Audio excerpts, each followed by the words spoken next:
Close to Christmas, I called the bank to withdraw my certificate of deposit funds. The woman said calmly, "Sir, someone already withdrew that money 2 weeks ago." I felt the room spin. My hands went numb. The certificate was still sitting on my kitchen table, but the money was gone. "Who?" I whispered. "Who withdrew it?" She revealed a truth that hit me like a freight train. And in that moment, I knew I was about to be erased. I realized I still had time, and I was going to take everything back. I'm grateful you're here. Comment below. Where did you start watching? Was it the bank call, the betrayal? Let me know what pulled you in. Quick note, some details are adapted for storytelling. Names and places are fictional, but the lesson behind every moment, that's what matters. The snow was falling thick that December afternoon when I picked up the phone. Just a routine call, I told myself. A simple confirmation before the closing. I dialed First National Bank, the number I'd written down twice to make sure I had it right. First National, this is Rebecca speaking. How may I help you? Yes, hello. This is Samuel Harrison. I'm calling about my certificate of deposit account number 78942.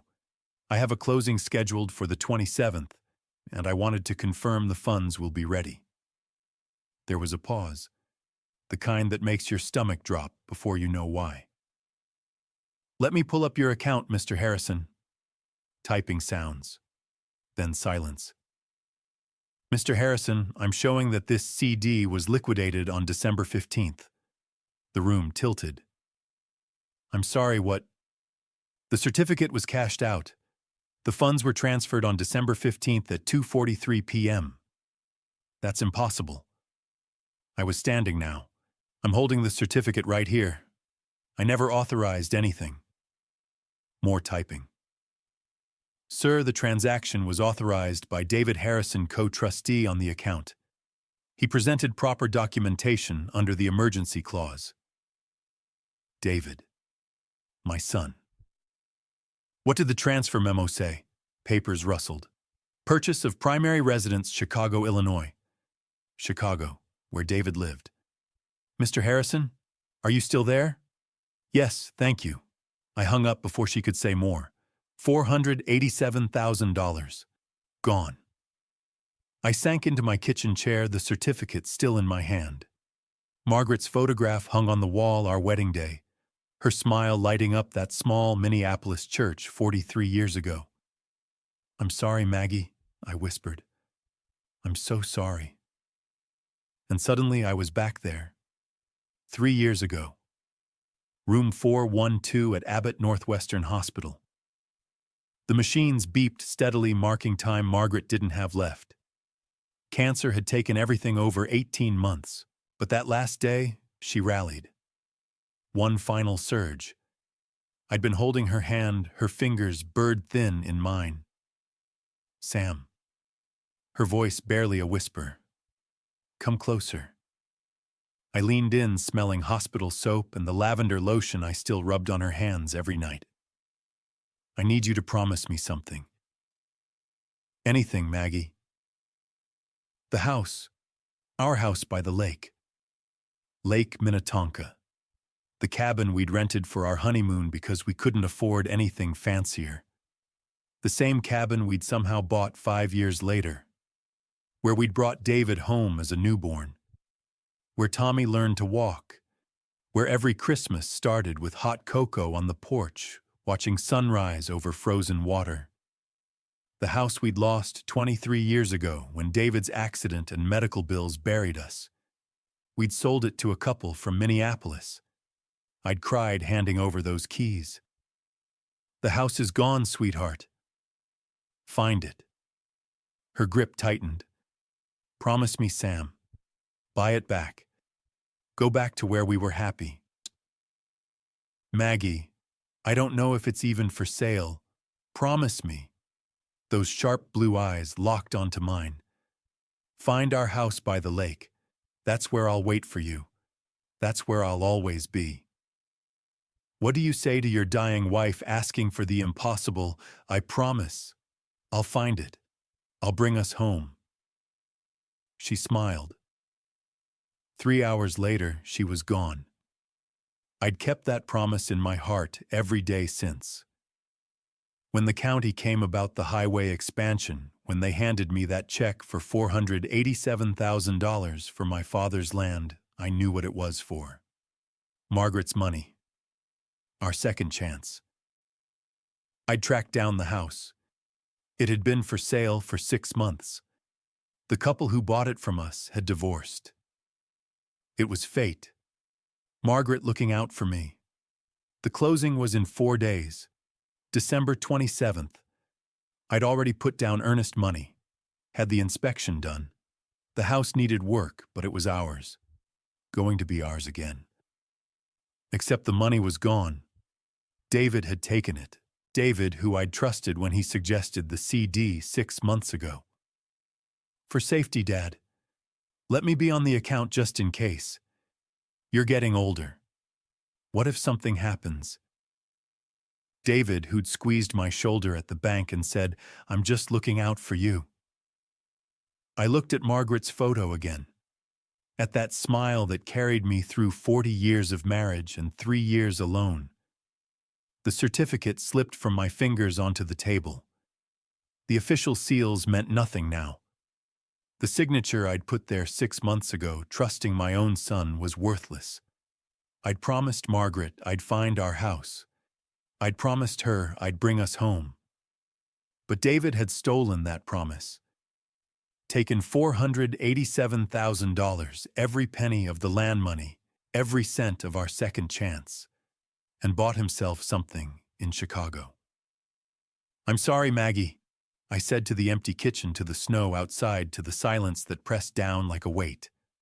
Our house, our dream. David took it all.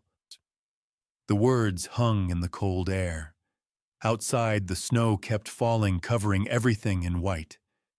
And somewhere in Chicago, my son was living in a house bought with his mother's dying wish. 6 months earlier, when the county's check arrived, I thought I was finally going to keep my promise to Margaret.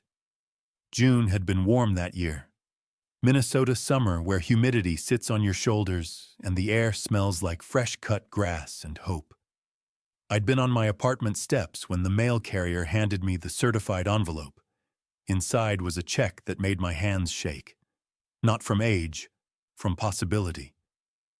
The county needed my father's 40 acres for the highway expansion. Land in our family since the 1930s. Eminent domain, they called it. But they paid fair value, $487,000. I stared at those numbers until they blurred. This was Margaret's house, the promise I could finally keep. I didn't tell anyone at first, just deposited it and started searching. Found the house listed online after 2 days. Same address, same view, same porch, where Margaret and I watched the boys throw stones into the water. They wanted $450,000. I could do that. Still have enough for repairs. But then David called. He'd been checking in every few weeks. When I mentioned the land sale, his voice changed, got sharper. Dad, that's a lot of cash. You've got it somewhere safe, right? Not just checking. Well, yes, it's in checking. I need access soon for... That's not safe. He cut me off. What if there's an error? You need it in a certificate of deposit. Something secure that earns interest. I already know what I'm doing with it, David. I'm buying. Dad, let me help. I'm coming up this weekend. He drove up that Saturday. Pressed Cox, expensive polo. Hugged me, looked around my apartment like he was cataloging everything. Tell me about this money, he said. I told him. The house, Margaret's promise, going home. David listened, nodded, then leaned forward. Dad, I love that you want to honor Mom, but have you thought this through? An old lake house maintenance will kill you. Property taxes, repairs, heating. You'd be alone out there. I wouldn't be alone. I'd be home. You'd be isolated. gentle like explaining something I was too old to grasp. Put the money in a CD for now, 12 months. Give yourself time to think clearly. It made sense. David was successful. Finance, expensive watches. He knew these things. Okay, a CD, 1 year. Smart, he smiled. And Dad let me be on the account. Co-trustee, just in case something happens, medical emergency, whatever. I don't want your money locked if you need it. David, I'm 67, not 90. Humor me. I'm looking out for you.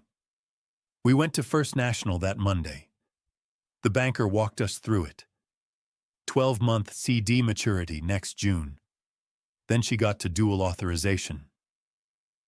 Mr. Harrison, you're listing David as co-trustee with emergency access. If you're unreachable in a documented emergency, he can withdraw funds with verification. What kind of emergency? Medical crisis, natural disaster. Anything where the primary holder can't be contacted. She looked at David. You'd need documentation and verification. David squeezed my shoulder. Just a safety net, Dad. You'll use this money. I'm backup. I signed, hand steady. I trusted him. June. Now December. After the bank call that afternoon, I tried David's cell 3 times. Voicemail. His recording confident professional. He called back around 8. I was still at my kitchen table, Margaret's photo watching the certificate in front of me. Dad, hey. Sorry I missed you. What's up? The casualness made my jaw tight. I called the bank, David. Silence. Then, okay. They said the CD was cashed out 2 weeks ago. You authorized it. Dad. They said the money went to Chicago to buy a house. More silence. His breathing. David, where is my money? It's safe. I moved it to a better investment. That lake house, I looked into it. Foundation's cracked roof needs replacing septics from the 70s. You'd throw money away. That's my decision. You weren't making good decisions. Emotional ones. Still calm. I bought a condo in Chicago. Good neighborhood, appreciating. Both our names on the deed. Investment property. Smarter than some money pit. Both our names. I never agreed to buy property with you. Dad, you're not hearing me.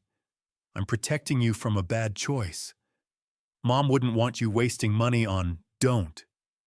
Hard. Don't tell me what your mother would want. His tone shifted. Colder. You're getting upset. We should talk in person. Come to dinner tomorrow. Christmas Eve. You, me, Vanessa. We'll sit down like adults. I'll show you the paperwork. I want my money back. It's our money now. And Dad, voice dropped. You're not sounding very clear. Maybe we need to talk about more than money. Maybe whether living alone is still best for you. The threat was quiet. But there. Come to dinner. We'll sort this out. As a family. He hung up. I sat in the dark phone and hand snow falling outside. My son had stolen from me, then threatened me. That last sentence, that tone. It sounded like victory, like he'd already won. 10 minutes after I hung up with David, my phone buzzed again. Tommy. My younger son's voice came through low and urgent. Dad, don't go to that dinner. I was still sitting in the dark, still processing everything. Tommy, what are you? I'm serious. Don't go. David's planning something. Something in his tone made me sit up straighter. Tommy wasn't the dramatic one. Never had been. He was the steady kid. The one who became a middle school teacher because he liked helping people, not because it paid well. If Tommy was calling me at 8:30 on a Tuesday night, voice tight with worry, something was wrong. What do you mean planning something? I've been hearing things, Dad. Arguments. David and Vanessa fighting about money, a lot. And I saw something at their house last month when I visited. Casino statements. From Rivers Casino, Hollywood Casino. Big numbers. My chest tightened. Gambling. I think so. I didn't want to believe it. But then Vanessa said something about bills they couldn't pay. And David shut her down fast. Told her they'd handle it. Tommy's voice cracked slightly. Dad, I think he's in trouble. Real trouble. I looked at Margaret's photo on the wall. She'd loved both our boys equally, but she'd worried about David. Even back in high school, the way he'd wanted things. New car, designer clothes, the right crowd. We'd told ourselves it was normal teenage stuff. Growing pains. Tommy, even if David's got financial problems, that doesn't mean... It means maybe he's desperate enough to do something stupid. Tommy cut me off, which he never did. I'm sorry. I know he's my brother. I know I should have said something sooner. But Dad, if he took your CD money, if he really did what the bank said, this isn't just about a house anymore. The words hung between us. Heavy. True. Tommy, do you think your brother stole from me? The silence that followed was longer than any answer could have been. I heard him breathing, heard what sounded like him moving to another room, maybe so his wife wouldn't hear. Yeah, he finally said. Yeah, Dad, I do. After we hung up, I tried to think about sleeping. Made it as far as my bedroom before I knew it was pointless. My mind was too loud, too full of questions that crashed into each other like waves. So I went back to the kitchen table, made coffee that I let go cold, watched the snow fall outside my window covering the parking lot in white. 23 years. That's how long I'd been in this apartment. Moved here after we sold the lake house after the medical bills buried us. 1-bedroom kitchenette bathroom with a shower that barely worked. Margaret had tried to make it nice. Put up curtains, arranged furniture. But we both knew it wasn't home. It was just where we lived after we lost home, and now I had the chance to go back. Had the money had found the house had been 4 days from signing papers. Except my son had taken it all. David. The boy I'd taught to fish off that same dock. Who'd caught his first bass at age 7 and screamed so loud the neighbors 3 cabins down heard him. Who'd run up to me dripping wet and proud, holding that fish like it was a trophy.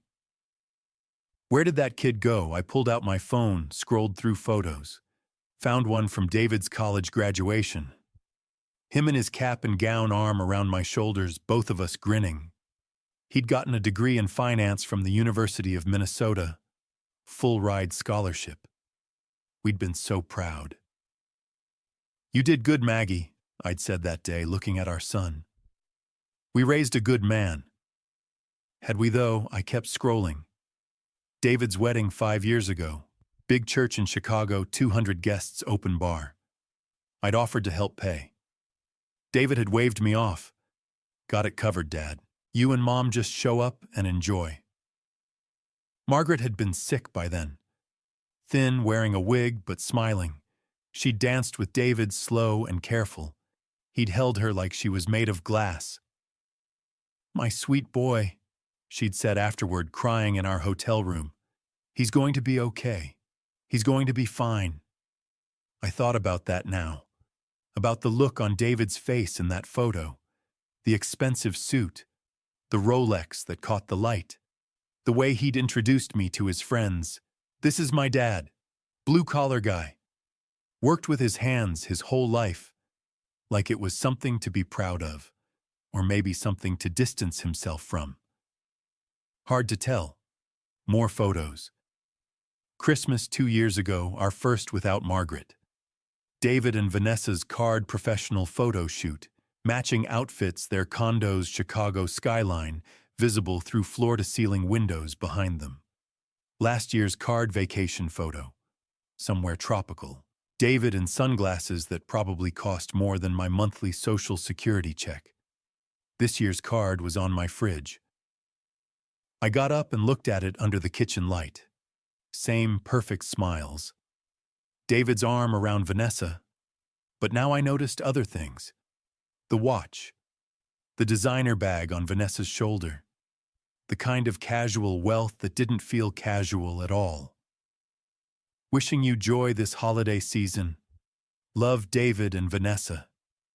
Nothing about visiting, nothing about missing Mom. Just a card with a photo of people who looked happy but might not be. Tommy's words echoed arguments about money, casino statements, bills they couldn't pay. The David I'd raised wouldn't steal from his father, wouldn't lie about emergency clauses and better investments, wouldn't threaten me about living alone. But I didn't know that David anymore. Maybe I never had.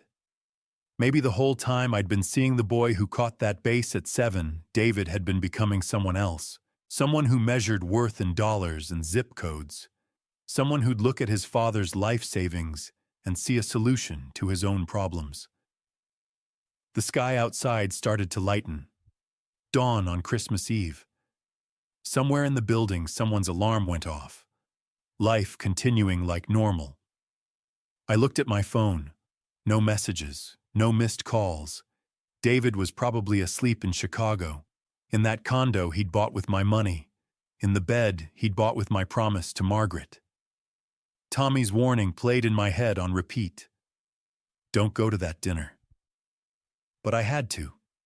Had to look David in the eye. Had to hear him try to explain this. Had to know if my son, my firstborn, the baby Margaret had labored 16 hours to bring into this world, had really done this to me. The coffee maker beeped. I poured another cup I probably wouldn't drink. Outside, the snow had stopped. The parking lot was smooth and white and perfect. Give it a few hours and cars would ruin it. Footprints and tire tracks and salt stains, that's what betrayal was like. 1 minute everything looks clean. The next it's all marked up with evidence you can't ignore. I thought about Margaret. About what she'd say if she were here. She'd tell me to talk to David. To listen. To remember he was our son before he was anything else. She always believed in second chances, in forgiveness, in family sticking together no matter what. But she also used to say, Sam, there's a difference between forgiveness and letting someone hurt you twice. As sunrise came through my window, painting everything gold, I made my decision. I would go to that dinner, but I wouldn't go unprepared. I'd document everything, take notes, maybe even record it if I could figure out how to do that on my phone. Whatever truth was waiting for me in Chicago, I'd face it. With eyes open this time. Because Margaret had asked me to find our house. But she'd also raised me to be a man who didn't look away from hard things, even when those hard things wore your son's face.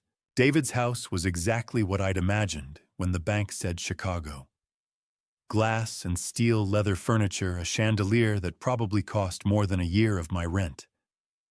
I stood on the front steps, that Christmas Eve evening snow crunching under my boots, and almost turned around. But Tommy's voice was in my head. If you don't go, you'll never know. So I rang the doorbell. Chimes echoed inside.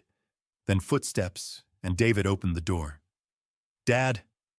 His smile was wide. Perfect teeth. You made it. Come in, it's freezing. He hugged me, brief, professional, like greeting a client. He wore a cashmere sweater. I was in flannel I'd had 15 years. Let me take your coat. He hung my old parka in a closet, led me through marble floors and modern art, into a living room that looked like a magazine spread. Vanessa's finishing up.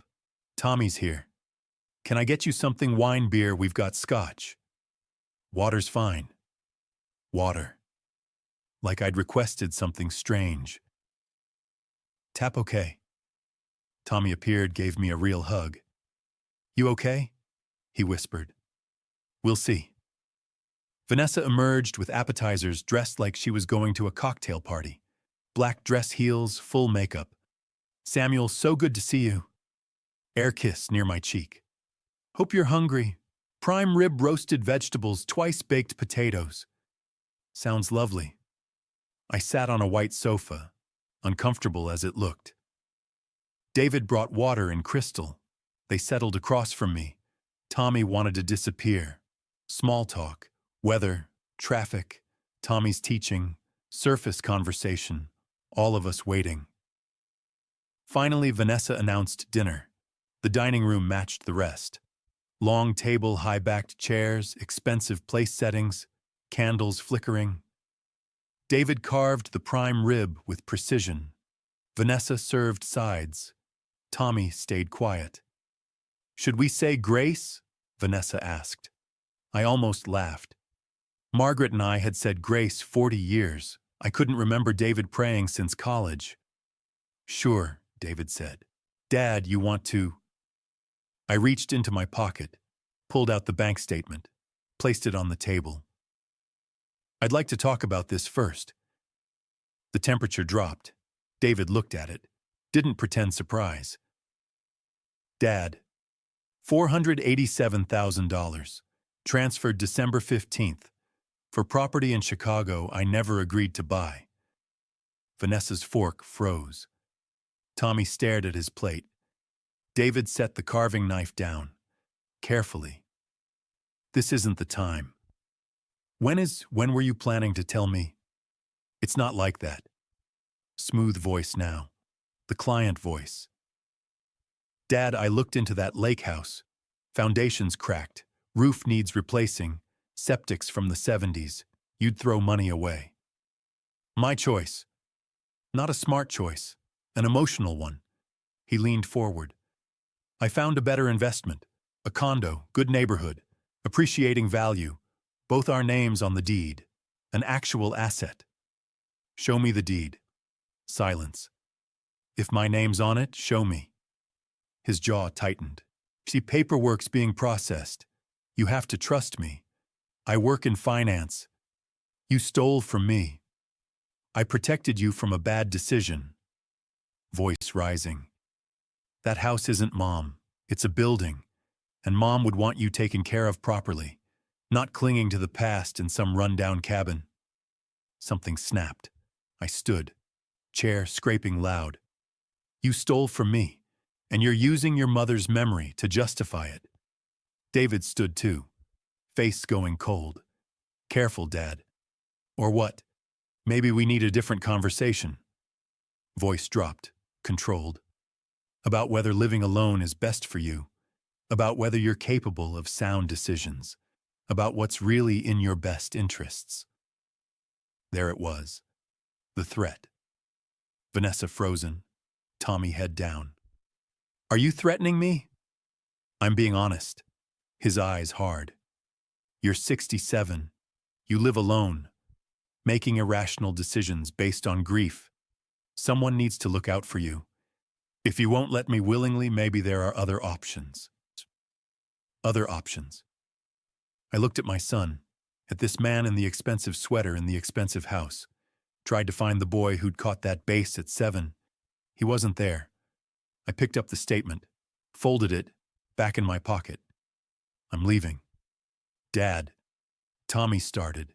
"Stay, eat. This is between me and David." I walked to the foyer, got my parka. David followed at a distance. "You're making a mistake," he said. "No, I made one 6 months ago when I trusted you." I opened the door. Cold air rushed in. "Dad." Voice behind me. Not concerned, just cold. "Think carefully about what you do next, who you talk to, what you say." I turned, looked at him. "I already have." I walked into the snow, heard Vanessa's voice inside, sharp, worried. David didn't follow. He stood in the doorway watching me reach my car, face expressionless in the porch light, like I was a problem he was solving, like a problem he'd already solved. I made it to my car before my hands started shaking, before I realized what David's last words actually meant. He was going to try to have me declared incompetent. I sat there in the driver's seat, engine off, watching my breath fog the windshield. The house behind me glowed warm through the windows. Inside, they were probably still sitting at that dining table, maybe eating now, maybe talking about me. The threat replayed in my head. Other options. What's really in your best interests? Think carefully about what you do next. Conservatorship. That's what he meant. Legal control. Not just of my money. Of me. My father's sister had gone through it. Aunt Jean. Alzheimer's took her in pieces, and her kids had to get a judge to appoint someone to make decisions when she couldn't anymore. Medical care, finances, where she lived. Everything. David wanted to do that to me, and I was 67 and sharp as I'd ever been. The passenger door flew open. I jumped. Tommy slid in, breathing hard snow on his shoulders. "Dad, I'm sorry. I should have said something in there. I should have." "It's okay." "It's not." His voice cracked. "He's been planning this, Dad. I heard him and Vanessa talking last week. He said it was the only way. That you'd fight him on the money, but if he had conservatorship, you couldn't stop him." The words hit like fists. How long has he been planning this? Weeks, maybe longer. Tommy pulled out his phone, scrolled. "Here, I need you to call this number. Maria, she's a lawyer, specializes in elder law. She's helped people fight this kind of thing before." I took the phone, looked at the contact. "It's Christmas Eve, Tommy. She won't. Call her, text her, leave a message, do something." He grabbed my shoulder. "Dad, if David files for conservatorship, if he gets a judge to agree, you lose everything. Your autonomy, your rights, everything. You have to act first." I saved the number to my phone. Tommy hugged me, hard. "Drive safe, and Dad, lock your doors tonight. All of them." He got out, headed back toward the house. Stopped, turned. "I love you, Dad. Whatever happens, I'm on your side." Then he was gone. I started the car, drove 7 hours back to Minneapolis through snow and Christmas Eve traffic. Families heading to relatives' houses, people carrying wrapped presents, the world celebrating while mine fell apart. I called Maria's number, got voicemail. "This is Samuel Harrison. I'm 67 years old. My son just threatened to have me declared incompetent. I think he's going to file for conservatorship. I need help, please. It's Christmas Eve, I know, but please call me back." My voice cracked on that last word. I hung up, kept driving. The interstate stretched white and empty. My headlights cut through falling snow. The radio played Christmas carols. Silent night, oh holy night, all about peace and comfort and joy. I turned it off. Somewhere around Wisconsin, I called Tommy. "Did you make it out okay?" "Yeah." He sounded tired. "Vanessa's upset. David's locked in his office. I'm leaving soon." "Good. Go home to your wife. Have Christmas." "Dad, I mean it. This isn't your fight. You've done enough. It's not enough until you're safe." We hung up. I drove, made it back to Minneapolis around 11. The apartment complex was quiet. Most people were out or already in bed. Christmas lights glowed in a few windows. I parked in my usual spot. Grabbed my bag from the back seat. That's when I saw it. An envelope taped to my door.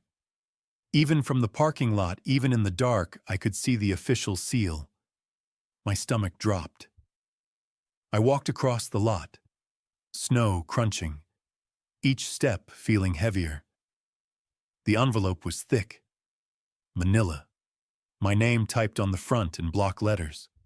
I unlocked my door, went inside, turned on every light, sat at my kitchen table. Margaret's photo watching from the wall. My hands shook as I opened it. The first page had a title in bold, "Petition for conservatorship of the person and estate of Samuel Harrison." Filed December 23rd. The day I'd called the bank. I kept reading. David's claims about me, typed in neat legal language. Petitioner's father is showing signs of dementia and memory loss. Subject displays irrational attachment to deceased spouse affecting sound judgment. Subject has made threatening and hostile phone calls to family members. Subject cannot safely manage own finances or living situation. Each line felt like a punch.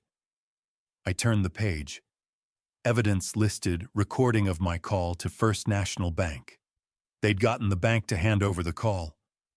My voice on tape shocked and angry when I found out the money was gone. They'd spin that as aggression, instability, statement from a physician, Dr. Marcus Williams. I'd never heard that name, never been to any Dr. Williams. But there it was, grave concerns about cognitive decline. Neighbor testimony about erratic behavior. Mrs. Walsh from 3B, Mr. Rodriguez from upstairs. People I'd said hello to in the hallway helped carry groceries for. They'd signed statements saying I was losing it. I kept flipping pages, more claims, more evidence. All of it twisted. All of it designed to make me look incompetent. The final page listed what David wanted: full authority over Conservatee's financial assets, medical decision-making power, authority to determine appropriate living arrangements and placement in suitable care facility, nursing home. He wanted to lock me up, take my money, make me disappear, and he'd filed it 2 days ago, while I was still trying to understand what he'd done, while I was still hoping there was some explanation. I looked for the hearing date, found it buried in the legal text. My hands were shaking too hard to read the numbers at first. Had to set the paper down, take a breath. Days, not weeks. Days. I sat there in my kitchen as Christmas Eve became Christmas morning. The clock on my microwave ticked past midnight. Somewhere people were waking up kids to check if Santa had come, drinking eggnog, opening presents. I was holding papers that said I wasn't competent to live my own life. The petition felt like a weight on my chest, like something physical crushing the air out of my lungs. My son had done this, my firstborn. The boy Margaret had labored 16 hours to bring into this world. The kid I'd taught to ride a bike helped with homework sent to college. He'd filed legal papers to take away my freedom, and he'd done it fast, smart, while I was still reeling, before I could protect myself. I looked at Margaret's photo. "What do I do?" I asked her. She smiled back, frozen in time, forever 24 in that picture, before kids, before bills, before cancer, before any of this. I picked up my phone, looked at Maria's number. It was 12:17 a.m. Christmas morning. I called anyway. Voicemail again. "This is Samuel Harrison. I called earlier. I just got home and there's a petition taped to my door. My son filed for conservatorship, December 23rd. I don't know when the hearing is. I can't read the date. My hands are shaking too much. Please call me back." I hung up, put the phone down, put my head in my hands. And for the first time since Margaret died, I let myself cry. Not from grief this time, from rage, from fear, from the sick realization that my own son had weaponized the law against me. Outside, snow kept falling, covering everything in white, making the world look clean and peaceful. Inside, I sat with papers that could end my life as I knew it. Days to prove I wasn't losing my mind. Days to prove my son was the real thief. The clock ticked toward dawn. Christmas morning. Peace on earth. Goodwill toward men. The petition sat on my table, official, legal, terrifying. And all I could think was, how do you fight your own child? Tommy showed up at my door Christmas morning with coffee breakfast sandwiches and a lawyer who answered her phone even on holidays. I'd been awake all night, still at the kitchen table when dawn came. The petition spread out like evidence at a crime scene. The knock startled me. Tommy stood there with 2 cups from the coffee shop, steam rising in the cold, eyes red, hair uncombed. He looked like he hadn't slept either. "Can I come in?" I stepped aside. He set the coffee down, pulled sandwiches from a paper bag. You need to eat. I'm not hungry. Dad, eat. I took one. Didn't taste it. Tommy sat across from me, looked at the petition. He really did it. Filed 2 days ago, while I was still trying to understand. That's how he operates. Hit first, hit hard. He pulled out his phone. I called Maria last night, after you did. She said she'd help. On Christmas. She said elder abuse doesn't take holidays. He tapped his phone. She's waiting. You ready? I nodded.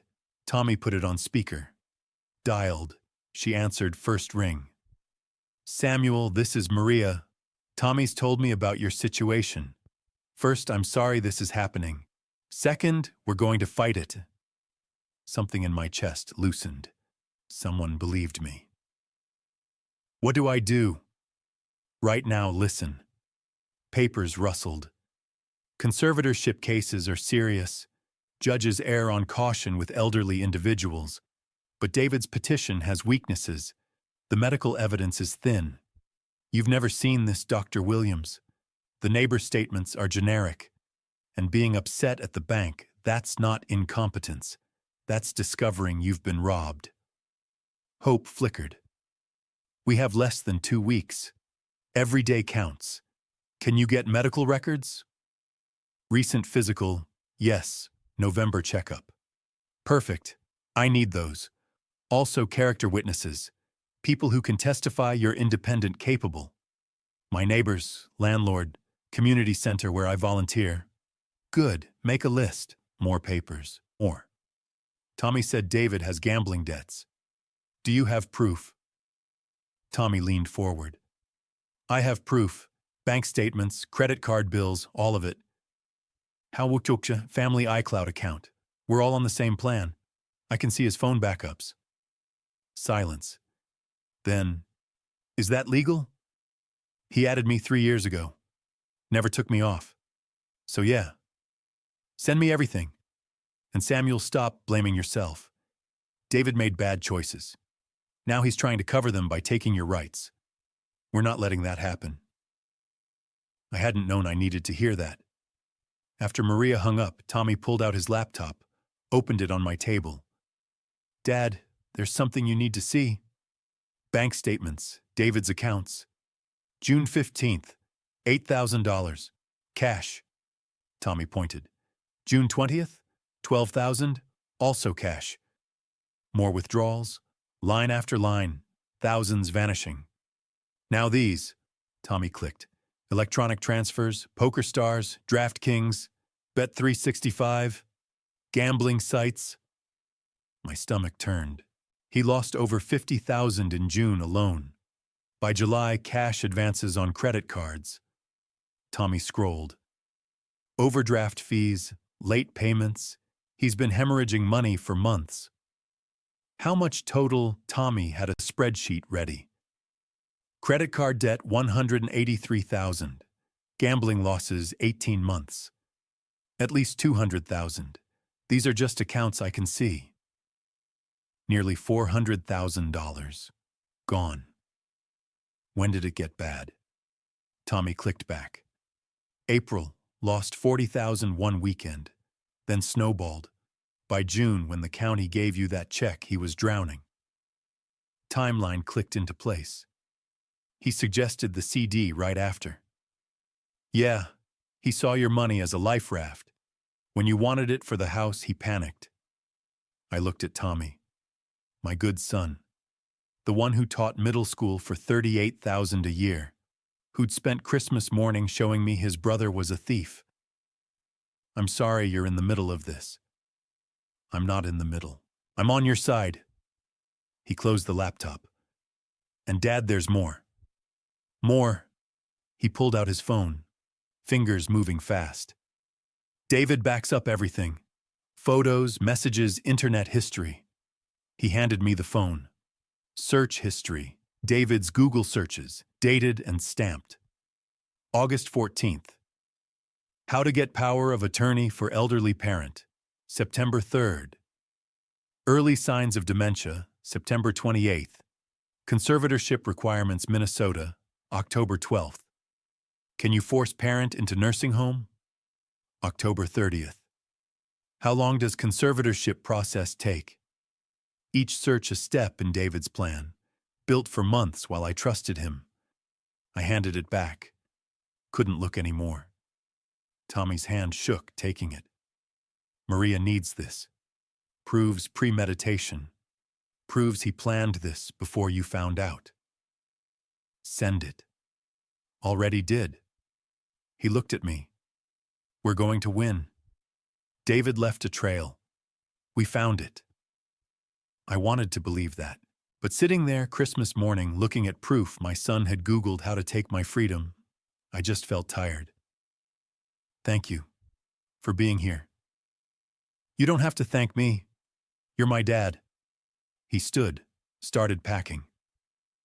I should let you rest. But one more thing. What? His face went serious. David's search history. There's something else.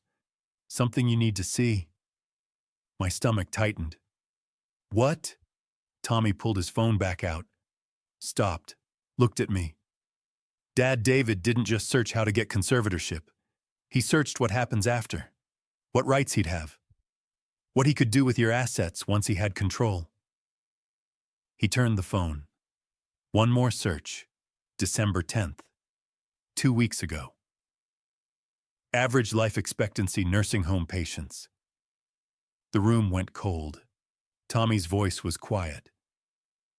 He wasn't just planning to take your money, Dad. He was planning for what comes after. Over the next 3 days, while most of Minneapolis celebrated the holidays, Tommy and I built a case against my own son. It felt like betrayal. But David had betrayed me first.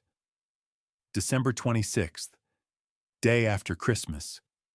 Most people returning gifts. I was at my kitchen table with Tommy building evidence. Start with the search history, Tommy said. Maria needs dates, specifics. I had a notebook, wrote everything down. August 14th, how to get power of attorney for elderly parent. September 3rd, early signs of dementia. September 28th, conservatorship requirements, Minnesota. October 12th, can you force parent into nursing home? 4 months. David planned this 4 months before I even knew the money was gone.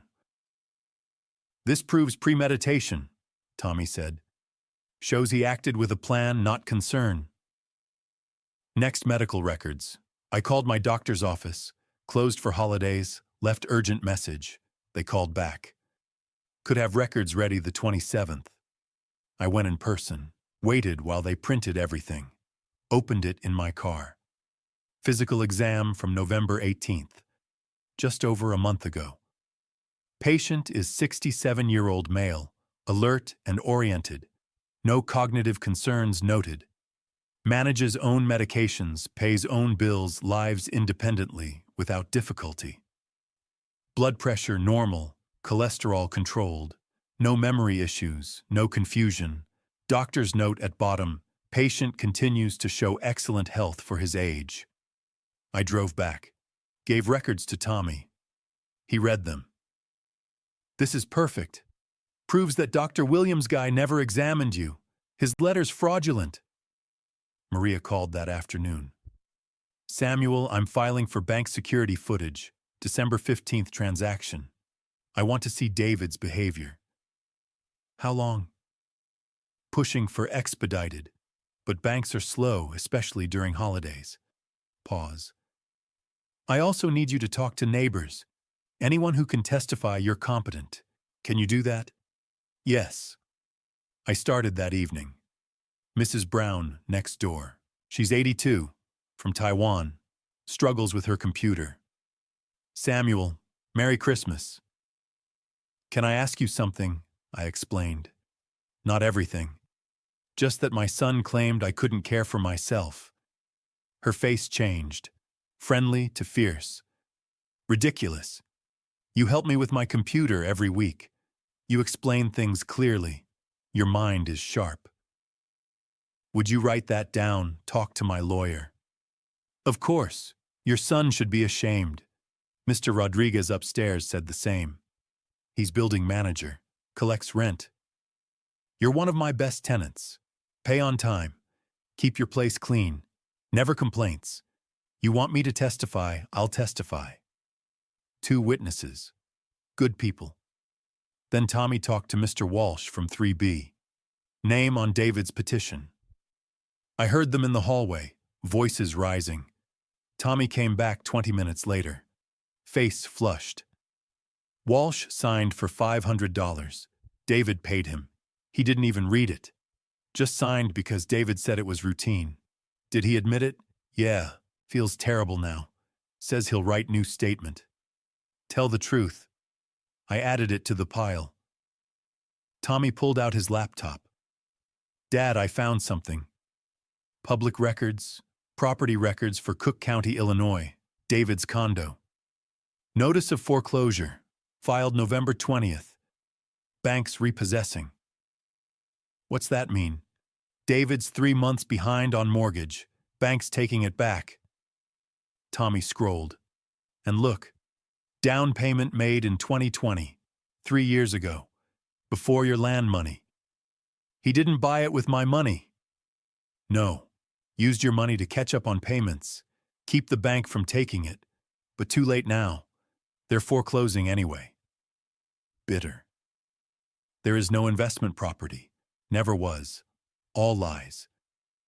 David took $487,000 and poured it into a sinking ship, and the ship sank anyway. Does Maria know? Sending now, Tommy typed. This proves David's motive wasn't protecting you. Was saving himself. Days blurred. 27th. 28th. I made a timeline. Wrote it all out. June County pays $487,000. David suggests CEDA July to November. David's gambling worsens. Debts pile up. November foreclosure notice. December 15th. David withdraws my money. December 23rd. I call bank. Same day, David files petition. Pattern clear. Desperate man making desperate moves. Tommy photographed it. Sent to Maria. By the 28th, we had evidence. Medical records proving I was sharp. Neighbor statements. Timeline showing David's desperation. Foreclosure documents proving he lied. Bank statements showing gambling losses over $200,000. Search history proving months of planning. Felt like enough. Like maybe we had a chance. Then Maria called. Evening of the 28th. Voice tight. Samuel I filed our counter-petition. Submitted everything. That's good. Yes, but there's a problem. Pause. David just filed an emergency motion, asking to freeze your assets immediately. Before the main hearing, claiming you're at immediate risk. Chest tightened. When? Emergency hearing tomorrow morning, December 29th, 9 a.m., less than 12 hours. Can we be ready? We'll have to be. I'm working on our response now. But Samuel, emergency hearings are fast. Limited time. Judges err on caution. Might grant temporary freeze just to be safe. What's that mean? Can't touch your money until full hearing? Can't access accounts? Can't make major decisions. Temporary, but gives David time to build his case while your hands are tied. I looked at the calendar. The lake house closing had been scheduled for the 27th. Already missed. Sellers probably found another buyer. Margaret's house. Gone. Now David was freezing what remained. I'll be there. 9 a.m. Where? She gave the address. Hennepin County Courthouse, 4th floor. Dress professionally, bring medical records, and Samuel, don't lose your temper. No matter what he says, stay calm. Show the judge you're in control. After hanging up, Tommy put his hand on my shoulder. We've got this. We have evidence. We have truth. David has a lawyer who knows what he's doing. Had more time to prepare. But he's got lies. We've got facts. Squeezed. Facts win. I wanted to believe that. But that night, lying in bed, staring at ceiling, all I could think was David's face at that dinner. Cold, calculating, already 3 steps ahead. He'd planned for months. We'd had 3 days. Outside the city was dark, most people asleep. I stared at Margaret's photo on my nightstand. "Help me," I whispered. "I don't know if I can do this." She smiled back, silent, forever 24. But things didn't always work out. Sometimes sons betrayed fathers. Sometimes promises broke. Sometimes you fought hard and still lost. Clock read 2:47 a.m. In 6 hours, I'd stand before a judge, fighting for my right to control my own life, against my own son. I closed my eyes, didn't sleep, just waited for dawn.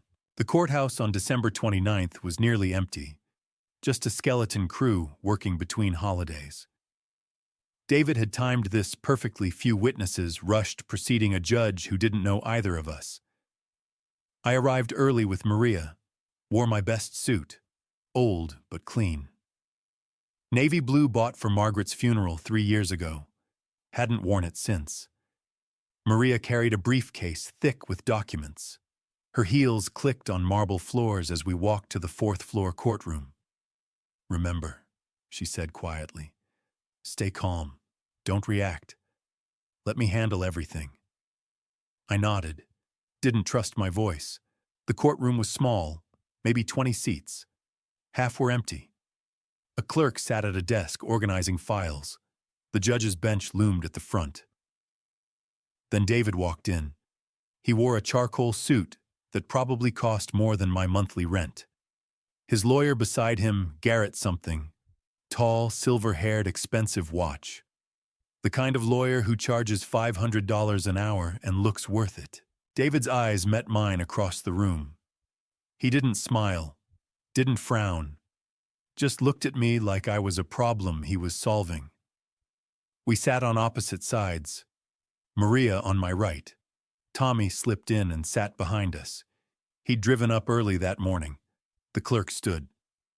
"All rise. The Honorable Judge Morrison presiding." Judge Morrison entered. 50s maybe. Sharp eyes behind wire-rimmed glasses.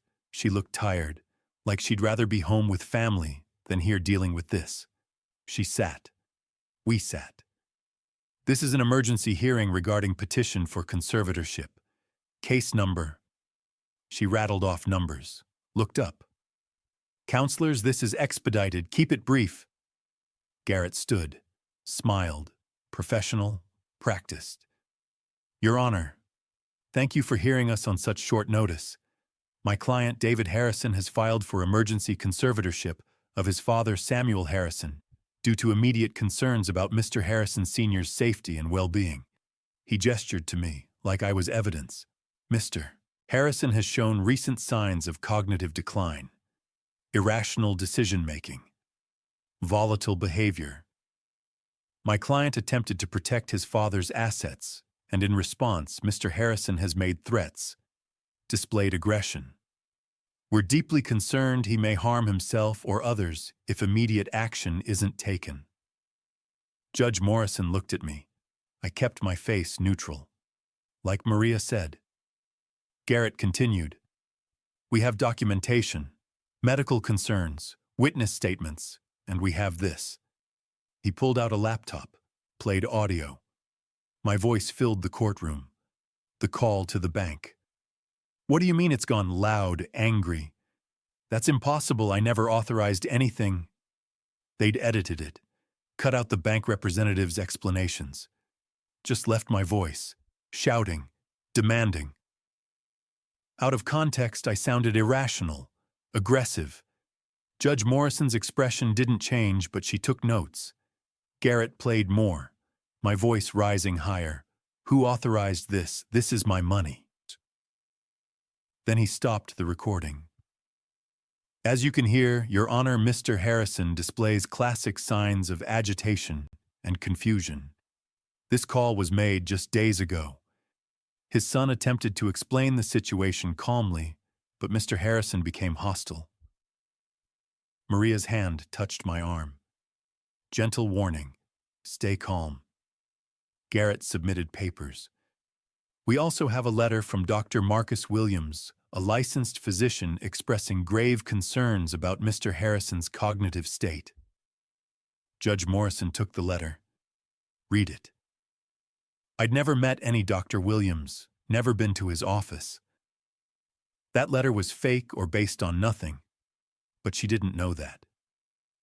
Additionally, Garrett said, we have testimony from neighbors who've witnessed erratic behavior, confusion, memory issues. He was twisting everything, making me sound incompetent. Then he said, Your Honor, I'd like to call David Harrison to the stand. Surprise move. Maria stiffened beside me. David stood, walked to the witness stand, swore in. Garrett approached. Mr. Harrison, can you describe your father's recent behavior?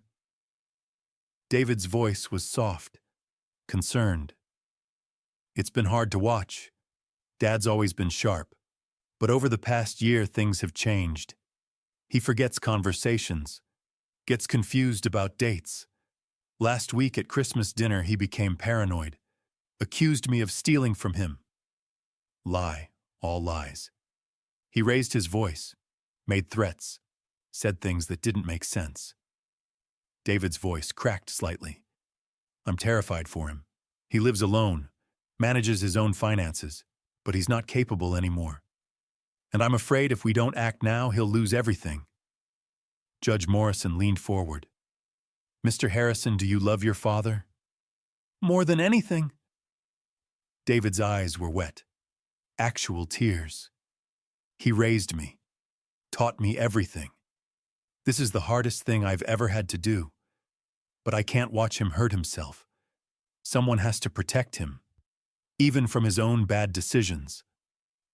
The performance was perfect. Every word calculated, every emotion timed. I wanted to stand up, scream that he was lying, but Maria's hand gripped my arm. Garrett finished, sat down. Judge Morrison looked at Maria. Counsel, Maria stood, pulled out our medical records. Your Honor, Mr. Harrison had a complete physical examination 6 weeks ago. The doctor found him in excellent health. Alert-oriented, no cognitive issues whatsoever. She submitted the records. The Dr. Williams who wrote that letter, he's never examined Mr. Harrison. That letter is based on second-hand information at best, fabrication at worst. Judge Morrison took our records, compared them. Additionally, Maria said, we have statements from Mr. Harrison's neighbors, his landlord, people who interact with him daily. All testify he's fully competent, manages his own life without difficulty. She submitted those too, but I could see it in the judge's face. She was skeptical. We'd had 3 days to prepare. David had weeks. His presentation was polished, professional. Mine looked thrown together. Maria tried, argued about the bank call being taken out of context, about David's financial motive, but emergency hearings are fast, limited time, limited evidence. 15 minutes and Judge Morrison held up her hand. I've heard enough. Here's my ruling. My heart hammered. This is a serious matter. Mr. Harrison Sr. has rights, but I also have a duty to protect vulnerable individuals. Given the concerns raised, the medical letter, the witness statements, I'm going to err on the side of caution. No. No, no, no. I'm granting a temporary asset freeze pending the full hearing. Mr. Harrison, you are not to access the disputed funds or make any major financial decisions until this matter is fully resolved. The gavel came down. Maria leaned close. We'll fight this at the main hearing. This is temporary. But temporary meant David won. For now. He'd frozen my money, tied my hands, and the smug look on his face as he left the courtroom told me he knew it. Tommy caught up to us in the hallway. What happened? Temporary freeze, Maria said. But we're not done. The full hearing is still scheduled. We have time to build a better case. I watched David and Garrett walk toward the elevators. David glanced back once. Just once. That look said everything. He'd won round one. Outside snow was falling, the city quiet, holiday week, most people at home. I stood on the courthouse steps and tried to breathe. This isn't over, Maria said. We knew this might happen, but Samuel listened to me. We have evidence, real evidence. At the full hearing, we'll have time to present everything. The judge will see the truth. I nodded, didn't trust my voice. Tommy hugged me. We'll figure this out, Dad.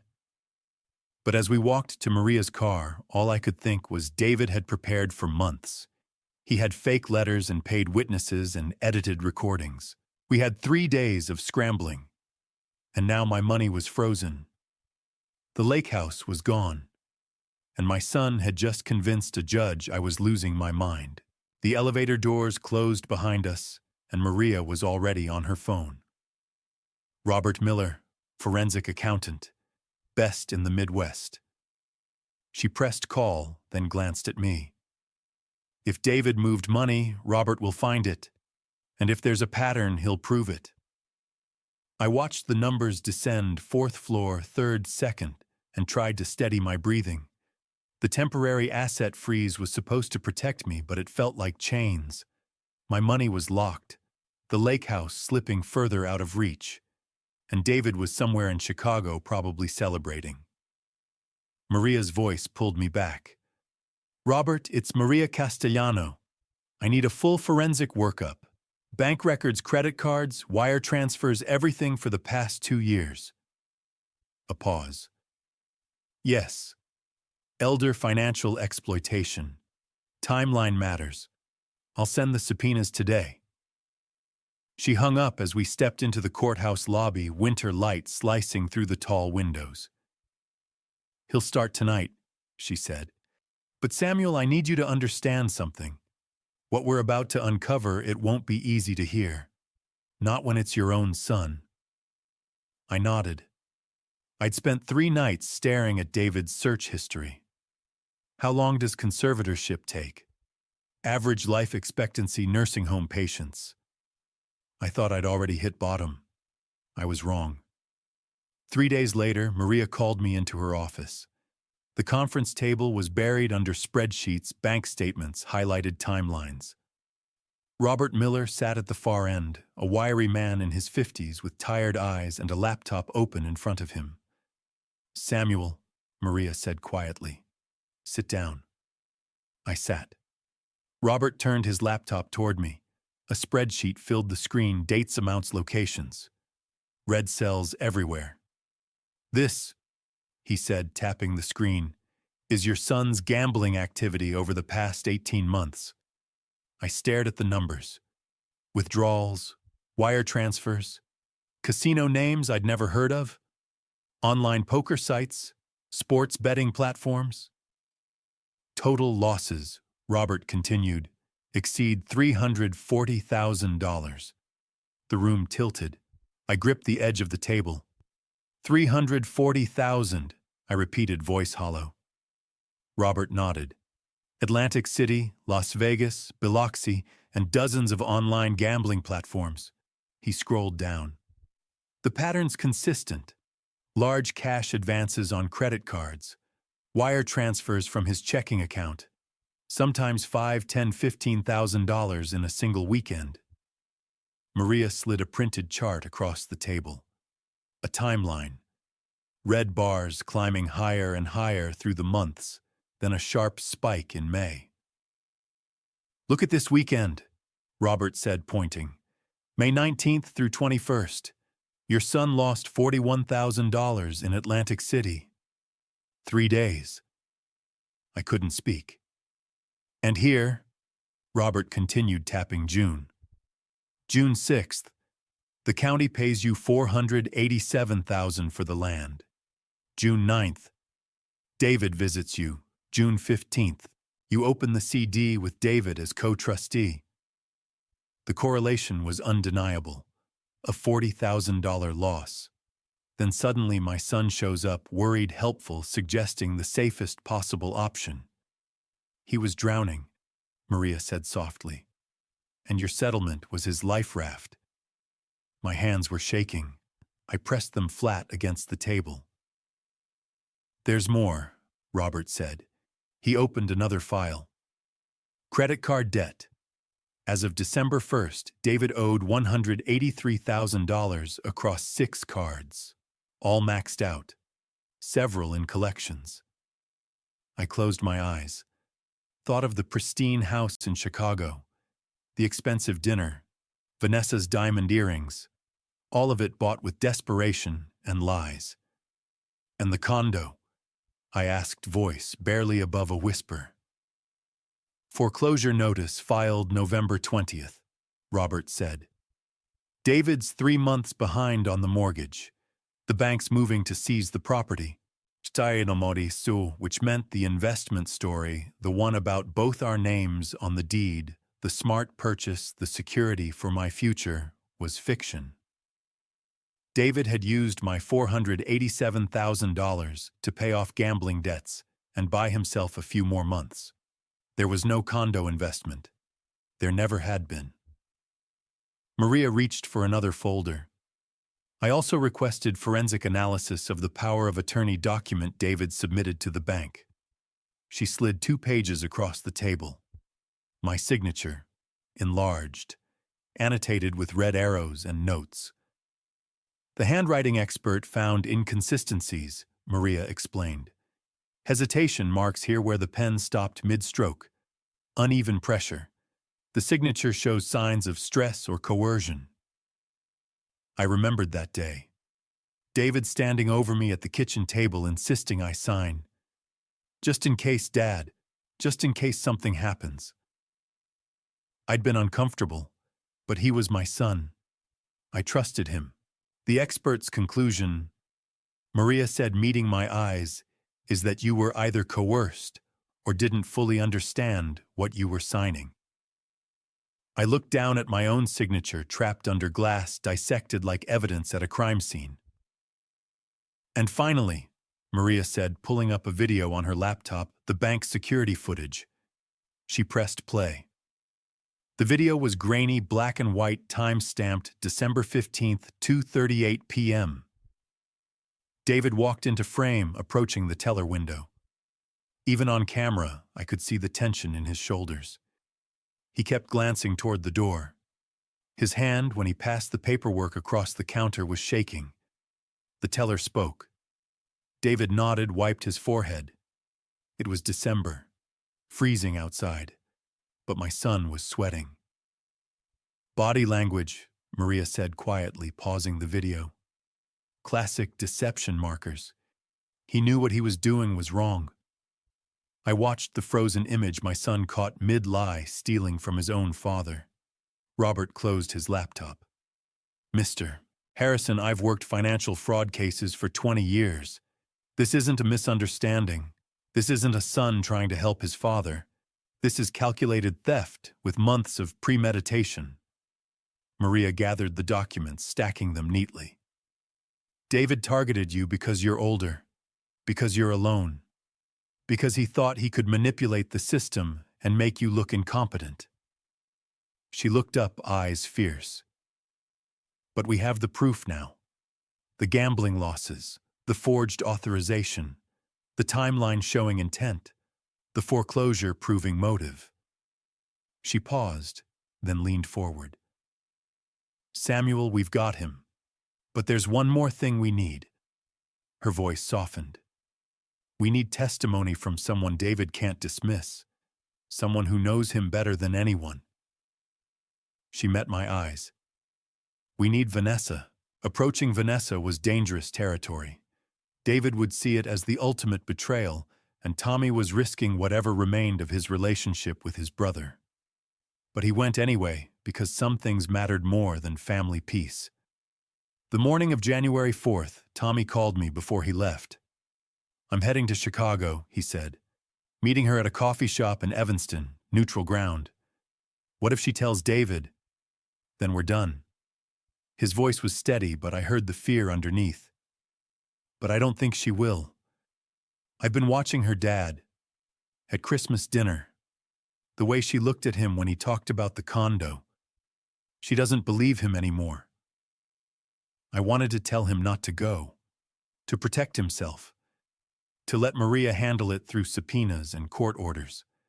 But we both knew Vanessa's testimony, given willingly, not forced, would carry weight a legal document never could. Be careful, I said. Always am. But his voice said otherwise. I spent the day pacing my apartment, staring at my phone. The coffee went cold in the pot. I couldn't eat, couldn't sit still.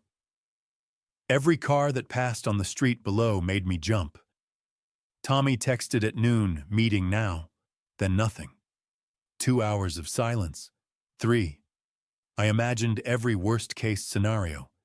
David showing up, a confrontation, Vanessa recording Tommy and using it against us, the whole plan collapsing. At 3:47 p.m., my phone finally rang. Dad. Tommy's voice was rough, exhausted. We need to talk. I'm pulling over. What happened? She listened. That's what happened. Tommy told me everything. He'd arrived at the coffee shop early, ordered 2 lattes and sat by the window. Vanessa came in 15 minutes late, sunglasses on, despite the gray January sky looking like she hadn't slept in days. She sat down across from him without removing the sunglasses. This better be important, Tommy. It is. He slid the laptop across the table. I need you to see something. If this is some kind of intervention, it's not. He opened the first file, a bank statement, David's account, highlighted transactions in red.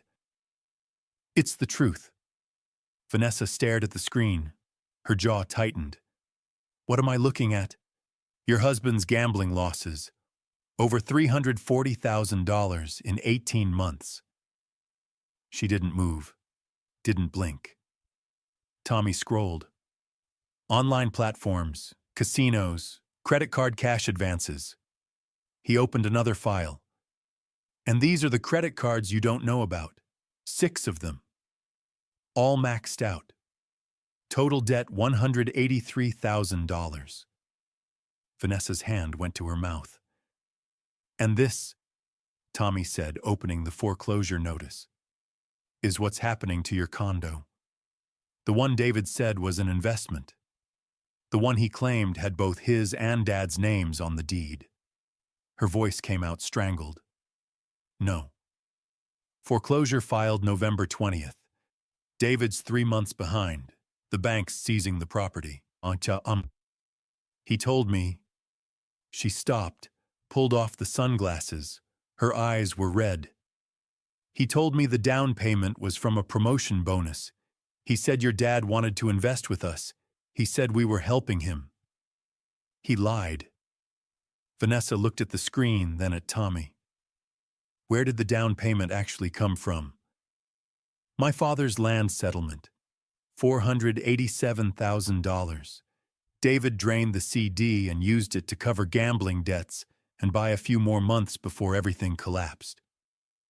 She stood up, paced to the window, came back, sat down. I knew something was wrong, she whispered. The late-night phone calls, the way he'd disappear on weekends, the credit card statements he wouldn't let me see. She looked at Tommy, eyes wet. But I never thought he'd do this to his own father. Tommy let the silence hold. Then Vanessa reached into her purse and pulled out her phone.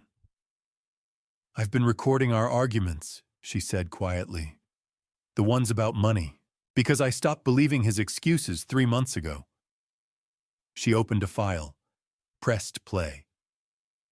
David's voice filled the space between them, tinny through the phone speaker but unmistakable. Once I get conservatorship, we can pay off the cards. Use the rest to start over. Vanessa's voice shaking. But what about your father? What happens to him? He won't know the difference. He'll be in a care facility. Probably better for him anyway. David, this feels wrong.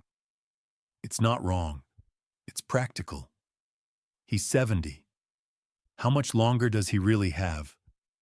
Tommy told me he had to stop the recording, had to look away, because hearing his brother talk about our father like a problem to be managed, like an obstacle instead of a person, made him want to put his fist through the table. Vanessa played another file, text messages, screenshots. Once I have POA, the money's ours. He's too old to fight back. He'll never see it coming. Stop worrying. By February, this will all be over. She set the phone down. I knew he was lying about the business trip to Minneapolis in December, she said. He wasn't visiting your dad. He was filing the conservatorship petition. Tommy nodded. I married a monster, Vanessa said, voice flat. I married someone who'd destroy his own father to cover his gambling debts. Will you testify? She looked at him for a long moment. Then she nodded. I'll testify. I'll give you everything I have. Every recording, every text, every lie he told me. She paused. But first I want the name of a good divorce attorney, because this marriage is over. Tommy gave her Maria's number. Vanessa copied every file onto a USB drive. 43 audio files, hundreds of text messages, bank statements David thought she'd never see. A timeline of lies that stretched back months. When Tommy stood to leave, Vanessa caught his arm. Tell your father I'm sorry, she said. I should have seen this sooner. I should have stopped him. It's not your fault. Maybe not, but I'm still sorry. Tommy called me from the highway somewhere south of Milwaukee. We've got everything, Dad.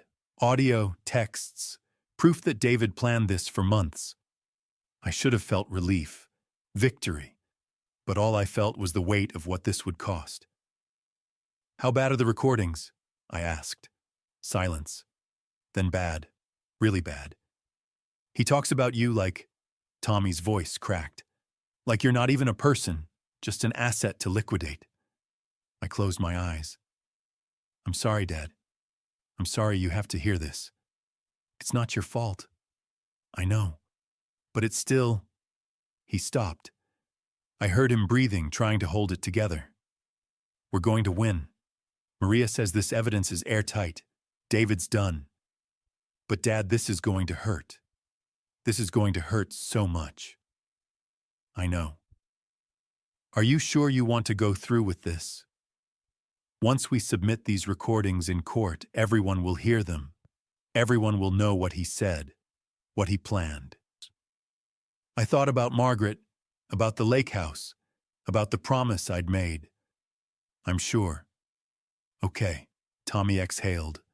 I'll be back in Minneapolis in 2 hours. Maria wants to meet tomorrow morning to go over everything. Drive safe. I will. He hung up. I sat in the dark apartment staring at Margaret's photo on the mantel. We're going to win, Maggie, I whispered. But God, it's going to cost us everything. Outside, snow began to fall, silent, relentless, covering the city in white. January 6th arrived cold and clear. I stood on the courthouse steps, staring up at the building, and tried to remember how to breathe. Tommy touched my shoulder. Ready? I wasn't, but I nodded anyway. Courtroom 4B, high ceilings, wooden benches worn smooth by decades. The room smelled like old paper and tension. I sat beside Maria. Tommy took the seat directly behind me. Across the aisle, David sat with his attorney, Garrett Walsh, silver hair, expensive suit, practiced smile. David wouldn't look at me. Then I saw her. Vanessa. 3 rows back, on our side of the room, not with David. With us.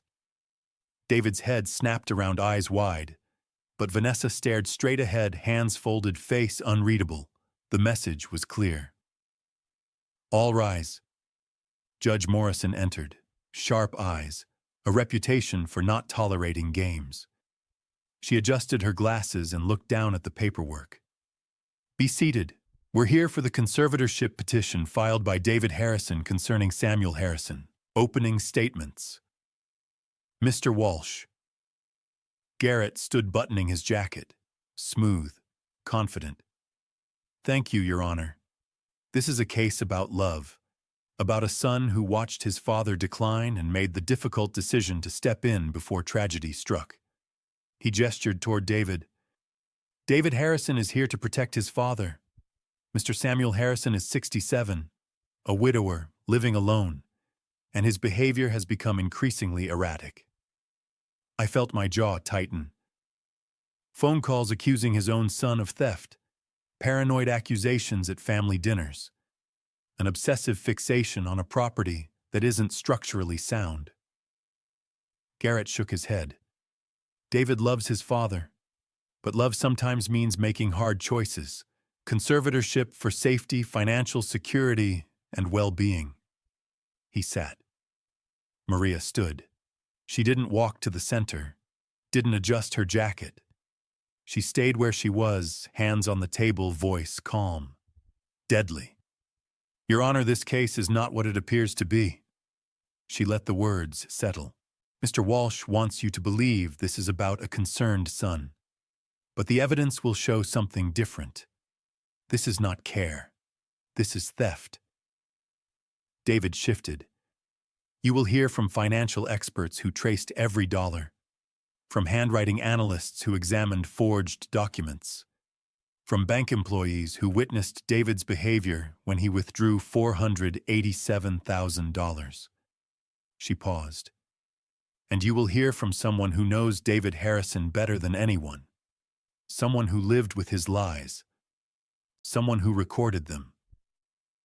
Garrett glanced toward Vanessa. "Your Honor, this is not care.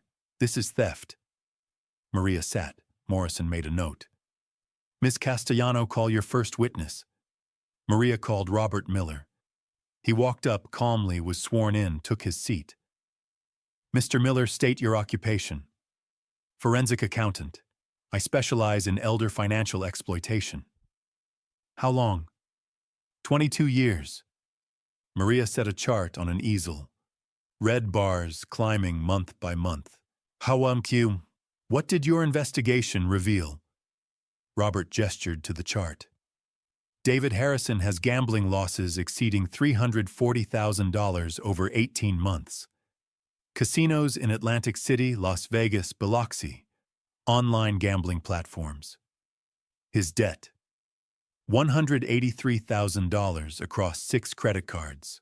All maxed. Several in collections." Maria pointed to a spike. "What happened here in May?" "He lost over $40,000 in one weekend. And the next month, June 6th, Samuel Harrison received $487,000 from a land settlement. June 9th, David visited. June 15th, ACD was opened with David as co-trustee." Correlation. Clear premeditation.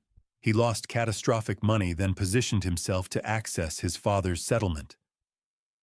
Garrett objected. Morrison overruled. "Where did the money go?" "Directly to David's creditors, gambling debts, mortgage arrears. Not $1 went to any investment." Garrett cross-examined. Robert didn't budge. Next, the handwriting expert, a woman in her 50s. "Ms. Brennan, you examined the power of attorney. What did you find?" Hesitation marks. Uneven pressure. Signs of stress or coercion. Meaning, Mr. Harrison didn't understand what he was signing or was pressured. Garrett tried to discredit her. Failed. Finally, the bank manager, Richard Kepler, 20 years at First National. Mr. Kepler described David's behavior on December 15th. Anxious. Kept looking at the door. Sweating in December. When I asked if his father knew, he hesitated. Said it was an emergency. Did you believe him? No. Why? In 20 years, I've seen legitimate emergency withdrawals. Family members are calm, relieved. David Harrison was nervous, evasive, rushed. Your impression? He knew he was doing something wrong. Morrison overruled Garrett's objection. Maria returned to our table. The courtroom was silent, except for the judge's pen. Then Maria stood. Your Honor, I'd like to call my next witness. She paused. I call Vanessa Harrison. David's face went white. Vanessa stood, walked past her husband without looking at him, and took the stand. For the first time since this began, I saw fear in my son's eyes. If you've made it this far, drop a comment. What happens next? I want to know your prediction. Will Vanessa stand her ground? Will David break under pressure? Let me know you're still here. Quick reminder before we continue, certain elements ahead have been shaped for narrative impact and may not reflect exact events. If this isn't what you're looking for, feel free to step away now. Vanessa walked to the witness stand like she was walking to her own execution. She didn't look at David. Not once. She raised her right hand, was sworn in, sat down. Maria approached, slowly giving her space. Mrs. Harrison, how long have you been married to David? 4 years. Her voice was steady but quiet. And during that time, were you aware of your husband's gambling activities? No. Were you aware of the 6 credit cards he'd maxed out? No. Were you aware that your home was in foreclosure? Vanessa's voice cracked. No. He told me we were safe, that everything was fine. Maria nodded. Mrs. Harrison, 3 weeks ago, you began recording conversations with your husband. Why? Because I stopped believing him. Vanessa looked up, eyes red. He'd come home at 3 a.m. with excuses that didn't make sense. Bank statements disappeared. He changed passwords. I knew something was wrong. I just didn't know how bad it was. Do you have those recordings with you today? Yes. Maria gestured to the bailiff, who set up a small speaker. Your Honor, I'd like to play Exhibit 17, a conversation recorded December 10th between Vanessa Harrison and David Harrison. Morrison nodded. Proceed. The courtroom went silent. Then David's voice filled the room. Once I get conservatorship, we can pay everything off. Use the rest to start over. Vanessa's voice shaking. But what about your father? He won't know the difference. He'll be in a care facility anyway. David, this is wrong. It's not wrong. It's practical. Maria stopped the recording. Mrs. Harrison, what was your reaction when you heard this? I was horrified. I realized he wasn't trying to help his father. He was trying to steal from him. Maria played another clip. This one was worse. David's voice, cold, calculated. My dad's not going to live forever, Vanessa. And when he's gone, or when he's too out of it to know what's happening, everything he has becomes mine. I'm just moving up the timeline. A gasp rippled through the courtroom. I felt like I'd been punched. Judge Morrison's face hardened. Vanessa broke, tears streaming down her face. I didn't know he'd stolen the money. I thought I married someone building a life with me, not someone who would do this to his own father. Maria let the silence hold. Then she turned to the judge. No further questions. Garrett stood for cross-examination, but his heart wasn't in it. What could he say? The recordings spoke for themselves. He sat back down. Morrison didn't call for a recess. She leaned forward, eyes locked on David.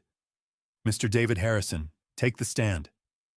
David's lawyer started to object, but David was already standing, walking forward, his face pale, hands shaking. He was sworn in, sat down. Maria stood at the podium. Mr. Harrison, let's talk about May 19th through 21st. Atlantic City. You lost $41,000 in 3 days. Correct. David's jaw tightened. Yes. And June 6th, your father received $487,000. 3 days later, you visited him. June 15th, you convinced him to open a CD with you as co-trustee. Correct. I was trying to help or position yourself to access his money. That's not... Maria slid a printed timeline across the bench toward the judge, then turned back to David. August 14th, you searched how to get power of attorney for elderly parent. September 3rd, early signs of dementia. October 12th, can you force parent into nursing home? David's face flushed red. You weren't helping your father, Mr. Harrison. You were building a case to take everything from him. I didn't have a choice. David's voice crept through the courtroom. They were going to take everything, the house, the cars, everything Vanessa and I built. My dad was going to throw that money away on some stupid broken-down house.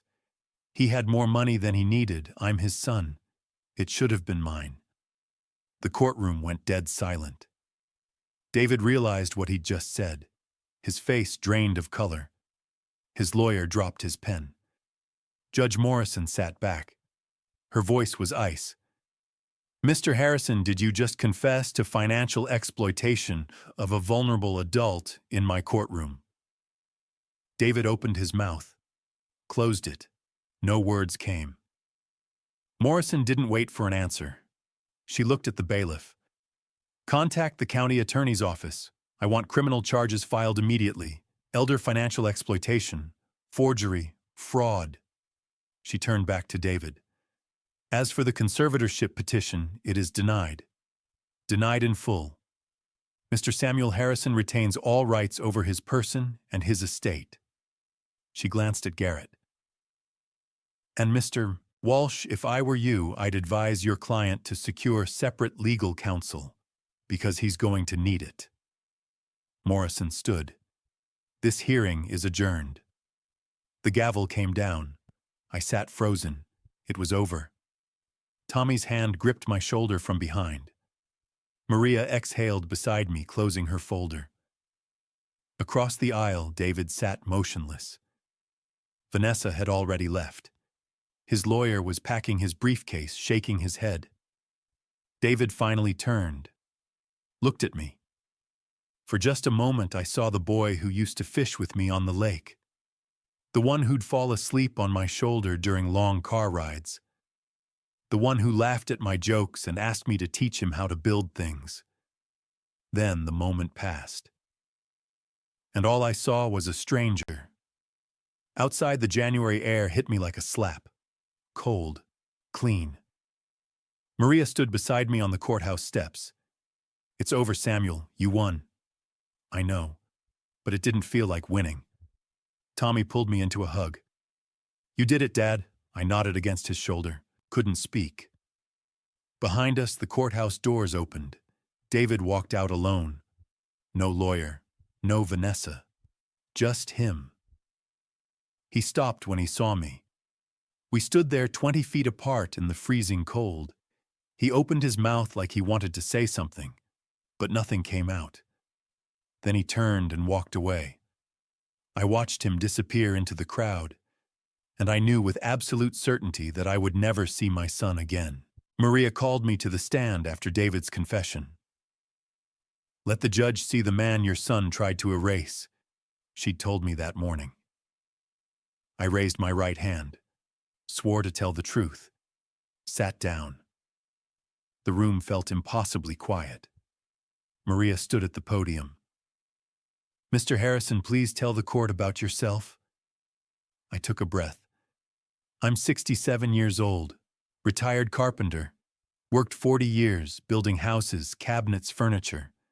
I was married to Margaret Harrison for 41 years before she passed 3 years ago from cancer. And the money in question, the $487,000, where did it come from? The county. Eminent domain.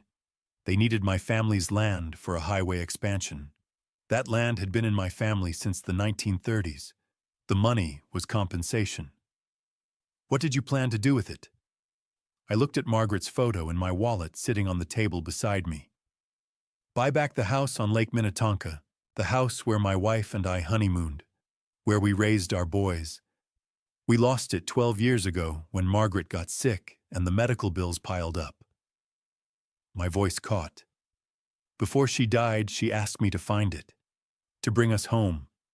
I promised her I would. Is that an irrational obsession, Mr. Harrison? No, it's love, and it's a promise. Maria nodded. Mr. Harrison, David's petition claims you're experiencing cognitive decline. Can you walk me through the timeline of events without notes? I didn't need notes. I'd lived every moment. June 6th, the county paid me. June 9th, David visited. He suggested a 12-month CD at 4% interest. June 15th, I opened the CD at First National Bank, with David as co-trustee under the emergency clause. December 15th. David withdrew the funds without my knowledge. December 23rd, I called the bank and discovered the money was gone. December 24th, I confronted David at dinner. December 25th. Tommy showed me the evidence. I recited it all. Dates, amounts, details. Morrison watched me carefully, taking notes. Mr. Harrison, do you understand the terms of the CD you opened? Yes. 12-month maturity, 4% annual interest, early withdrawal penalties waived only under emergency conditions with proper documentation from both trustees. And did you authorize the December 15th withdrawal? No, ma'am, I did not. Maria paused. Mr. Harrison, is there anything you'd like to say to your son? I looked across the courtroom. David sat slumped in his chair, staring at the table. I don't know where I failed as a father. My voice was steady but heavy. You didn't just steal money, David.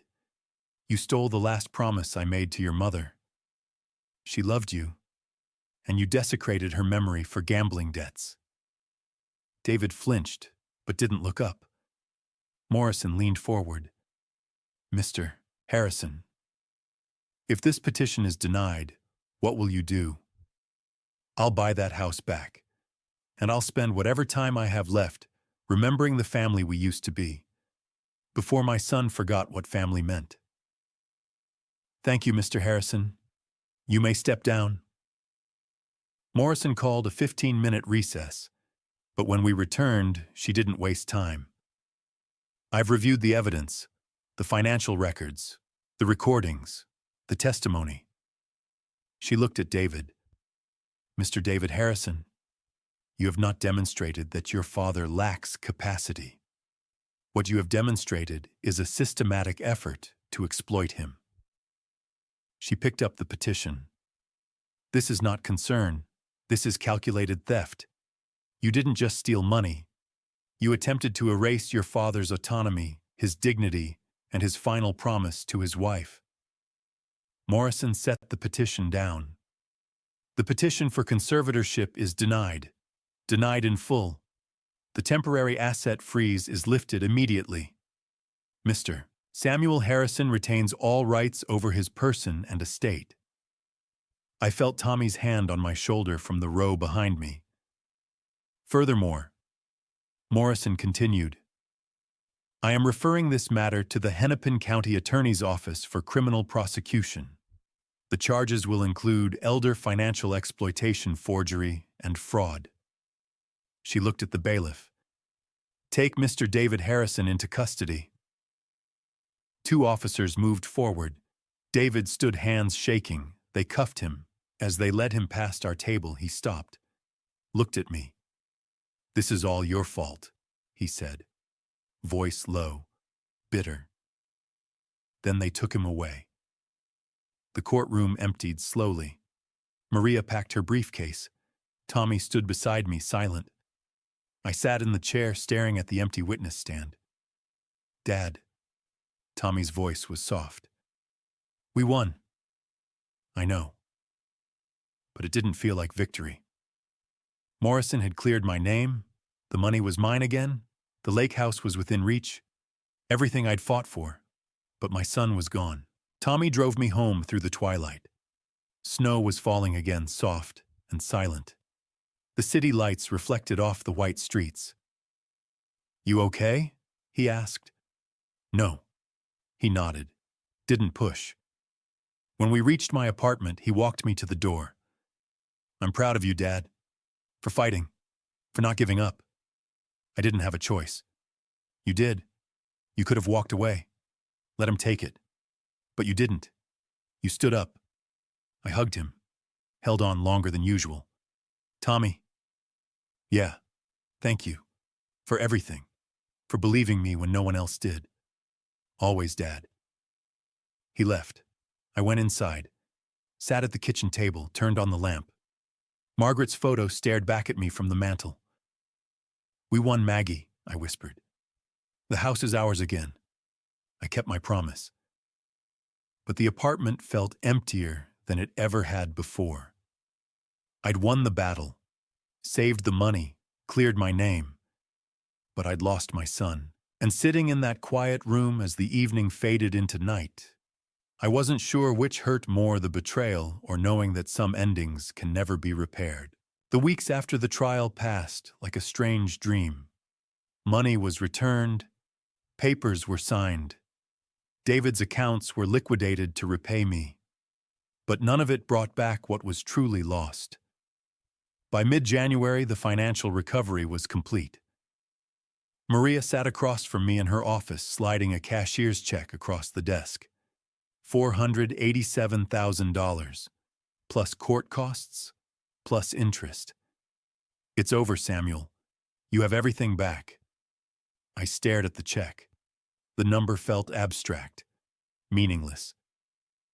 "What happens now?" I asked. "You buy your house. You keep your promise to Margaret." She paused. "And you try to move forward." I nodded. But moving forward felt impossible when I kept looking back. The criminal case against David moved quickly. The county attorney filed formal charges: elder financial exploitation, Class B felony, forgery, fraud. If convicted, David faced up to 20 years. His public defender offered a plea deal, 3 to 5 years with possibility of parole. David refused. "He wants a trial," Maria told me over the phone. "He still thinks he can win." "Can he?" "No, not with Vanessa's recordings, not with the financial trail, but pride makes people do stupid things." I thought about that. Pride. The thing that had driven David to gamble away hundreds of thousands. The thing that made him think he deserved my money more than I did. The thing that wouldn't let him admit even now that he'd been wrong. "When's the trial?" "April, maybe May." "Will I have to testify again?" "Probably." I closed my eyes. Okay. Tommy came by every few days, helped me sort through paperwork, drove me to appointments, sat with me when the apartment felt too quiet. But I could see the toll it was taking on him. Dark circles under his eyes. Weight loss. The forced smile when he asked how I was doing. One evening in late January, he broke. We were sitting at my kitchen table going through old bills when he suddenly put his head in his hands. "I keep thinking," he said, voice muffled, "if I'd said something sooner. If I'd warned you back in June. If I'd confronted David myself, maybe." "Tommy, stop." "But Dad, you saved me. You gave up your relationship with your brother to protect me. You risked everything." I reached across the table, gripped his shoulder. "You did the right thing, the hardest thing, and I will never forget that." He looked up, eyes red. "I miss him. Even after everything, I miss my brother." "I know. Does that make me weak?" "No. It makes you human." Vanessa filed for divorce 3 days after the verdict, moved out of the Chicago condo before the foreclosure finalized.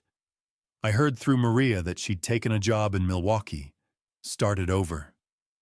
2 weeks later, a letter arrived at my apartment, handwritten, short. "Dear Mr. Harrison, I'm sorry. I should have seen what David was doing sooner. I should have stopped him. I failed you, and I failed the man I thought I married. I hope you get your house. I hope you find peace. I'm so sorry. Vanessa, I read it twice, then folded it carefully and put it in a drawer. She wasn't responsible for David's choices, but I understood why she needed to apologize anyway.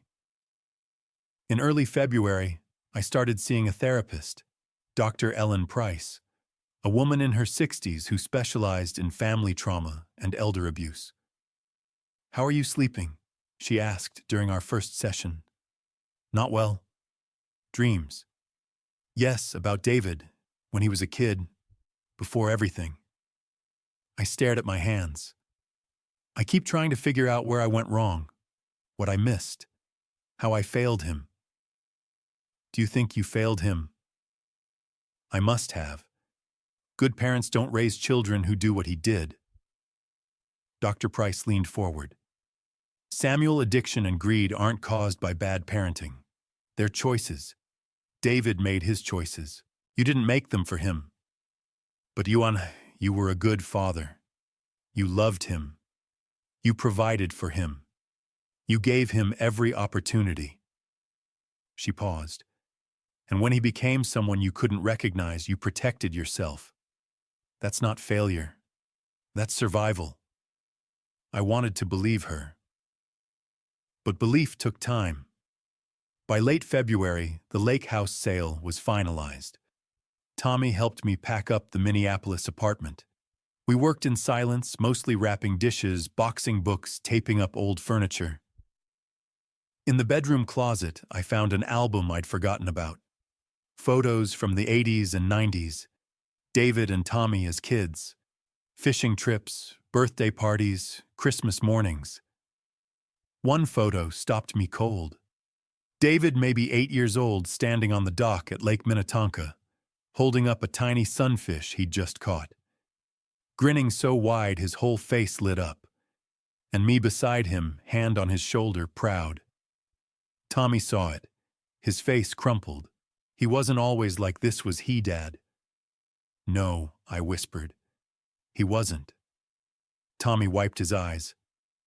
"What happened to him?" "I don't know, son. I really don't know." We stood there together, staring at the photo of a boy who no longer existed. Then Tommy carefully closed the album. "You want to keep this?" I thought about it, then shook my head. "No, put it in storage, maybe someday, but not now." February 28th, moving day. Tommy loaded the last box into the U-Haul. The apartment looked hollow, empty, like a shell of something that used to be alive. "You ready?" Tommy asked. I took one last look around, thought about the 3 years I'd lived here after Margaret died, the grief, the loneliness, the slow rebuilding. And then David's betrayal, tearing it all down again. "Yeah," I said. "I'm ready." We drove north through the late winter afternoon. Snow still covered the fields, but the light was changing. Spring coming, slowly. When we pulled up to the lake house, the sun was setting over the frozen water. The house looked smaller than I remembered. Older, but it was ours. Tommy carried boxes inside while I stood on the porch, keys in hand. I unlocked the door and stepped inside. The house smelled like dust and old wood and memory. And somewhere in the empty rooms I could almost hear Margaret whispering, "Welcome home." But standing there in the quiet, holding the keys to the promise I'd kept, I couldn't help but wonder, would Margaret be proud of the price I'd paid to get here? Or would her heart be broken too, like mine, watching our family tear itself apart? The house looked exactly as I remembered. Maybe a little smaller. Definitely older. But still the same view across Lake Minnetonka. Still the same porch where Margaret and I used to watch sunsets. Early March arrived with the ice on the lake beginning to break up, dark water showing through the white. Spring wasn't here yet, but it was coming. I walked through the empty rooms, footsteps echoing on hardwood floors. The previous owners had updated some things, new appliances in the kitchen, fresh paint on the walls, but the bones were the same. The fireplace I'd built with my own hands 30 years ago. The bay window where Margaret kept her plants. The stairs where the boys used to race down on Christmas mornings, shouting about what Santa brought. I stopped in the living room, stood in the center, closed my eyes, and for a moment I could hear it all. Margaret humming while she cooked Sunday dinners. Tommy and David arguing over board games. Laughter, music, life. Then I opened my eyes, and the house was silent again. I unpacked slowly over the next few days, box by box, room by room. The most important thing I did was place Margaret's wedding photo on the mantel above the fireplace. Large frame, silver edges. Her in white, me in my only suit. Both of us so young we looked like children playing dress-up. I stood back, looked at her smiling face. "I did it, Maggie," I whispered. "I found our house, but it cost more than I thought it would." She smiled back at me, frozen in time forever, 23 years old. Tommy came by the second weekend, helped me arrange furniture, hang pictures, make the place feel like home again. We worked mostly in silence the way we always did, but as we carried a bookshelf into the living room, he paused. "Dad, David's trial starts in April." I set down my end of the shelf. "I know." "Are you going?" "I'll testify if they need me. But no, I won't sit in the courtroom and watch."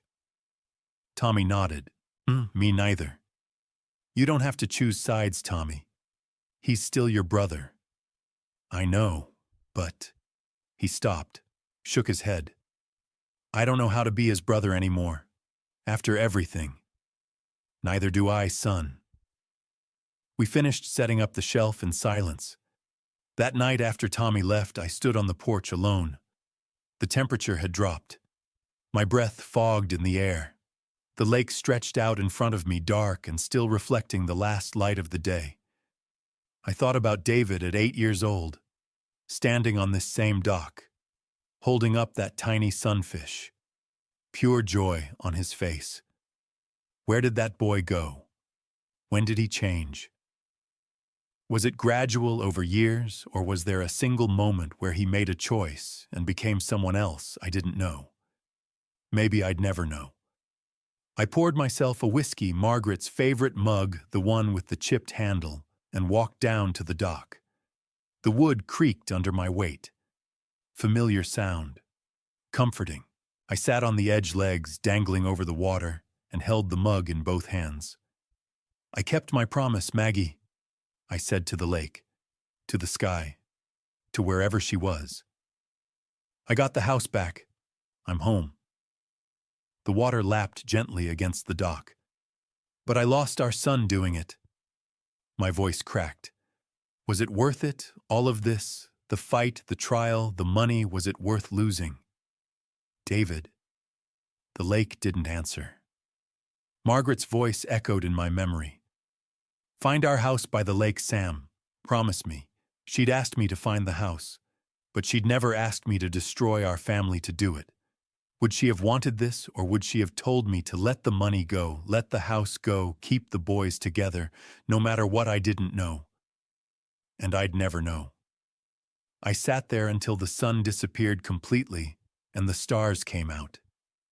Cold seeped into my bones, but I didn't move. Finally, I stood, walked back to the house, rinsed out Margaret's mug and set it carefully on the counter. And then I made a decision. Tomorrow I would call David's public defender. Not to drop charges, I couldn't do that and wouldn't. The state was prosecuting now, not me, but to ask if I could send something. A letter, maybe. A message. Because even now, after everything, David was still my son. And maybe, just maybe, Margaret would want me to try one more time. Not to forgive what he'd done. Not to pretend it didn't happen. But to leave the door open, just a crack. For the boy who used to catch sunfish on summer mornings. For the son I used to know. I turned off the lights and went upstairs to bed. Outside, the lake was dark and quiet, waiting for spring, and inside the house Margaret loved. I tried to figure out how to live with everything I'd won and everything I'd lost. I wrote the letter on the porch, watching winter turn to spring across the lake. It took me 3 days to find the right words. 3 days to write something David probably wouldn't even read. Late March. The ice had broken completely. I sat with a pad of paper on my lap, pen in hand, staring at the blank page. What do you say to a son who tried to erase you? I started over a dozen times. Finally, on the 3rd day, I stopped trying to find perfect words. I just wrote the truth. David, I don't know if you'll read this, but I need to say it anyway. What you did was wrong. You didn't just steal money, you tried to take away my ability to make my own choices. But you're still my son. I'm writing from the lake house where you caught your first fish. I kept my promise to your mother, but it cost more than I imagined. Addiction destroys people. Pride makes it worse. You were drowning and tried to pull me under. I had to protect myself. If you ever want to talk, really talk, I'll listen. I can't promise forgiveness right away, but I can promise I'll listen. Your mother loved you. I still do. Even now. Dad. I folded the letter, addressed it to Hennepin County Jail, sat with it for an hour. Then I walked to the mailbox and dropped it inside. The weeks that followed brought momentum, not just peace. I couldn't sit still, couldn't just wait and watch the lake. I needed to do something useful. Tommy suggested the community center. They're looking for someone to teach woodworking. Kids after school. Might be good for you. I drove into town the next day. Met the director, a woman named Patricia, who showed me the workshop, dusty, disorganized tools in rough shape. When can you start? She asked. Tomorrow. I spent a week cleaning the shop, sharpening chisels, oiling saws, organizing lumber by type and size, making the space functional again. The first Class 6 teenagers showed up. 4 boys, 2 girls, ages 14 to 17. Most came because their parents made them. One kid, Marcus 16, came because he had nowhere else to go. What are we building? He asked, arms crossed, skeptical. Depends. What do you want to build? He shrugged. I don't know. Something useful. Then we'll start with a cutting board. Something you can take home. Something that'll last. We worked every Tuesday and Thursday afternoon. I showed them how to select wood, how to measure twice, cut once, how to sand with the grain not against it, how to finish a piece properly so it would survive years of use. Marcus struggled at first. His cuts were crooked, his measurements off, but he kept showing up. Why do you keep trying? I asked him one day. Because it's the first thing I've made that didn't fall apart, he said quietly. That hit me harder than I expected. By mid-April, the class had grown to 12 kids. Word spread. Parents called asking if their teenagers could join. We built cutting boards, then small shelves, then picture frames. One girl, Alicia, made a jewelry box for her grandmother. Dovetail joints, felt lining, oil finish. When she presented it to her abuela at the community center's spring showcase, the old woman cried. I stood in the back, watching, and realized something. I was teaching them more than woodworking. I was teaching them that their hands could create something lasting. That patience and precision mattered. That mistakes could be sanded down and finished over. That they could build something worth keeping. In mid-April, Maria called with news I'd been expecting. David's trial had concluded. He'd refused the plea deal. The jury convicted him on all counts. 4 years in state prison, eligible for parole after 2. How do you feel? Maria asked. Like a chapter closed, I said.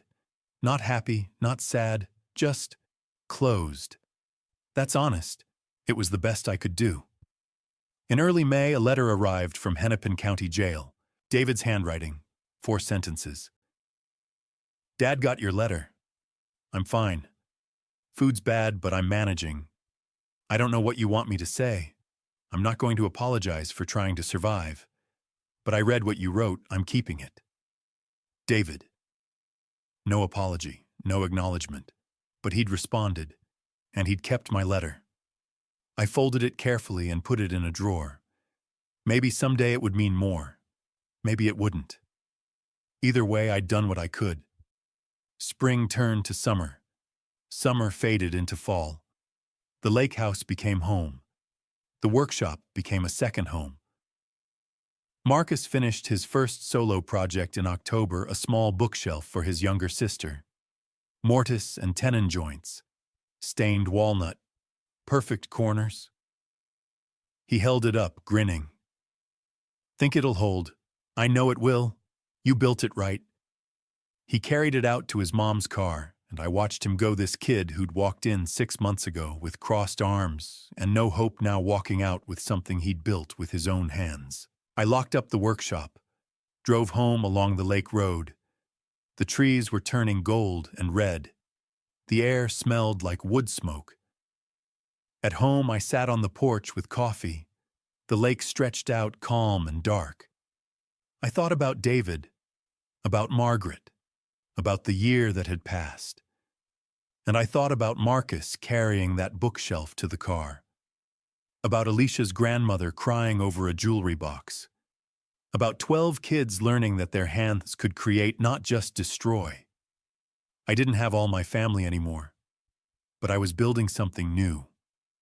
One careful cut at a time. 1 year later. Christmas came again to the lake house, but this time it felt different. This time it was truly mine. I'd spent the past year restoring the place. New dock built with Tommy's help. Fresh paint on the shutters. The garden blooming in summer, now dormant under snow. The house had become what Margaret always dreamed it would be. A home. Christmas Eve arrived cold and clear. Tommy pulled into the driveway with his wife Sarah and their kids. Emma, 6 years old, ran straight to the lake. Lucas, 4, clung to his mother's hand, but watched the frozen water with wide eyes. "Grandpa," Emma shouted, running back to hug me.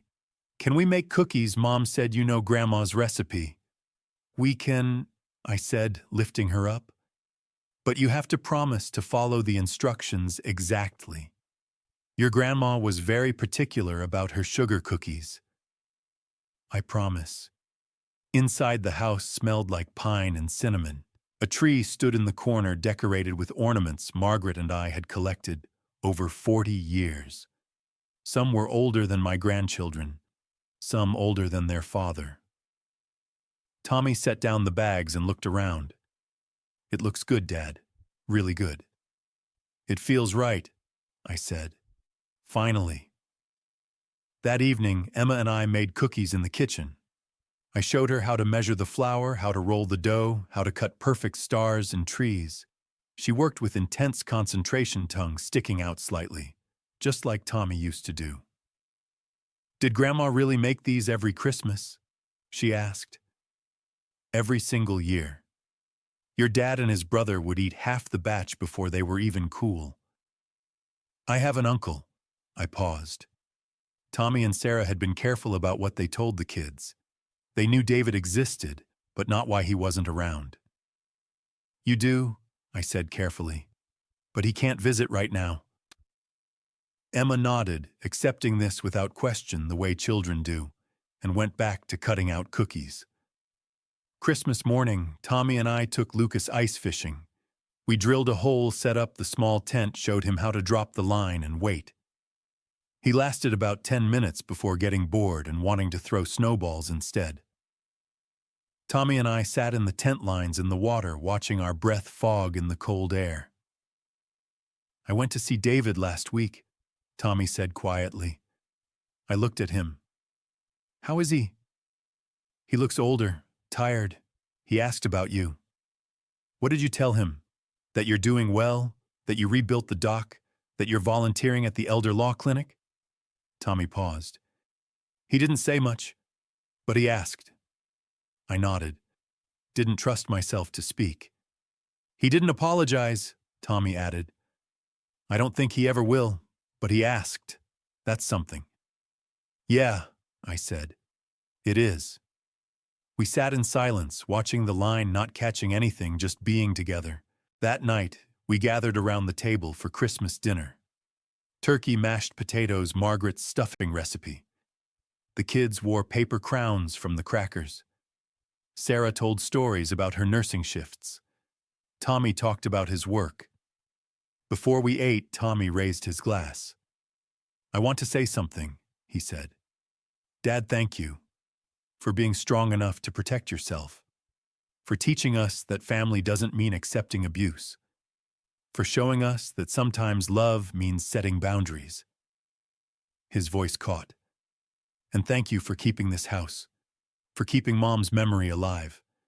For giving my kids a place to make new memories. Emma and Lucas raised their juice boxes. To Grandpa. I raised my glass throat tight. To family, the one we build. Later, after the kids were asleep and Tommy and Sarah had gone to bed, I stood on the porch alone. Snow was falling softly, covering the lake in fresh white. The lights from the house cast a warm glow across the yard. Inside, Margaret's wedding photo sat on the mantel, illuminated by the fireplace. I could almost see her smiling. I thought about the past year. The volunteering at the elder law clinic, helping other seniors avoid what happened to me. The quiet mornings on this porch. The slow healing. The therapy sessions where I learned that survival wasn't the same as winning, and that was okay. I thought about David. 4 years in prison, still refusing to admit what he'd done. Still convinced somehow that he'd been justified. Maybe he'd change. Maybe he wouldn't. But that wasn't my responsibility anymore. I thought about the question I'd asked myself a year ago, standing in this same spot. Would Margaret be proud of the price I paid to get here? I still didn't know. But I knew she'd be proud I survived. Proud I protected myself. Proud I built something new from the wreckage. The house was mine. The promise kept. And though the price had been higher than I ever imagined, I was free. Free to choose peace. Free to choose life. Free to finally rest. If you're reading this and someone you trust has betrayed you, hurt you, stolen from you, I want you to know something. You're allowed to fight back. You're allowed to protect yourself. Love doesn't mean accepting abuse. Family doesn't mean enduring betrayal. It's okay to set boundaries. It's okay to walk away. It's okay to choose yourself. I did, and I'm still here. Standing on the porch of the house Margaret loved, watching snow fall on the lake with my family sleeping safe inside. The house was smaller than I remembered. The family was smaller too. But it was real, and it was mine. And after everything, that was enough. Looking back, I see my mistakes clearly now. I trusted too completely. I didn't ask questions when David suggested the CD. I didn't demand to see documents. I didn't protect myself until it was almost too late. Don't be like me. Don't wait until you're standing in a courtroom to realize someone you love has been planning against you for months. Here's what I learned. Trust, but verify. Love your family, but protect yourself. And when someone shows you who they really are, believe them. God gave us wisdom for a reason. He gave us instincts that warn us when something's wrong. I ignored those instincts because David was my son. I thought God would want me to trust unconditionally. But God also wants us to be wise stewards of what He's given us. The Bible says to honor your parents, but it also says not to be yoked with those who would harm you. God doesn't ask us to accept abuse in the name of family. I prayed every night during that trial.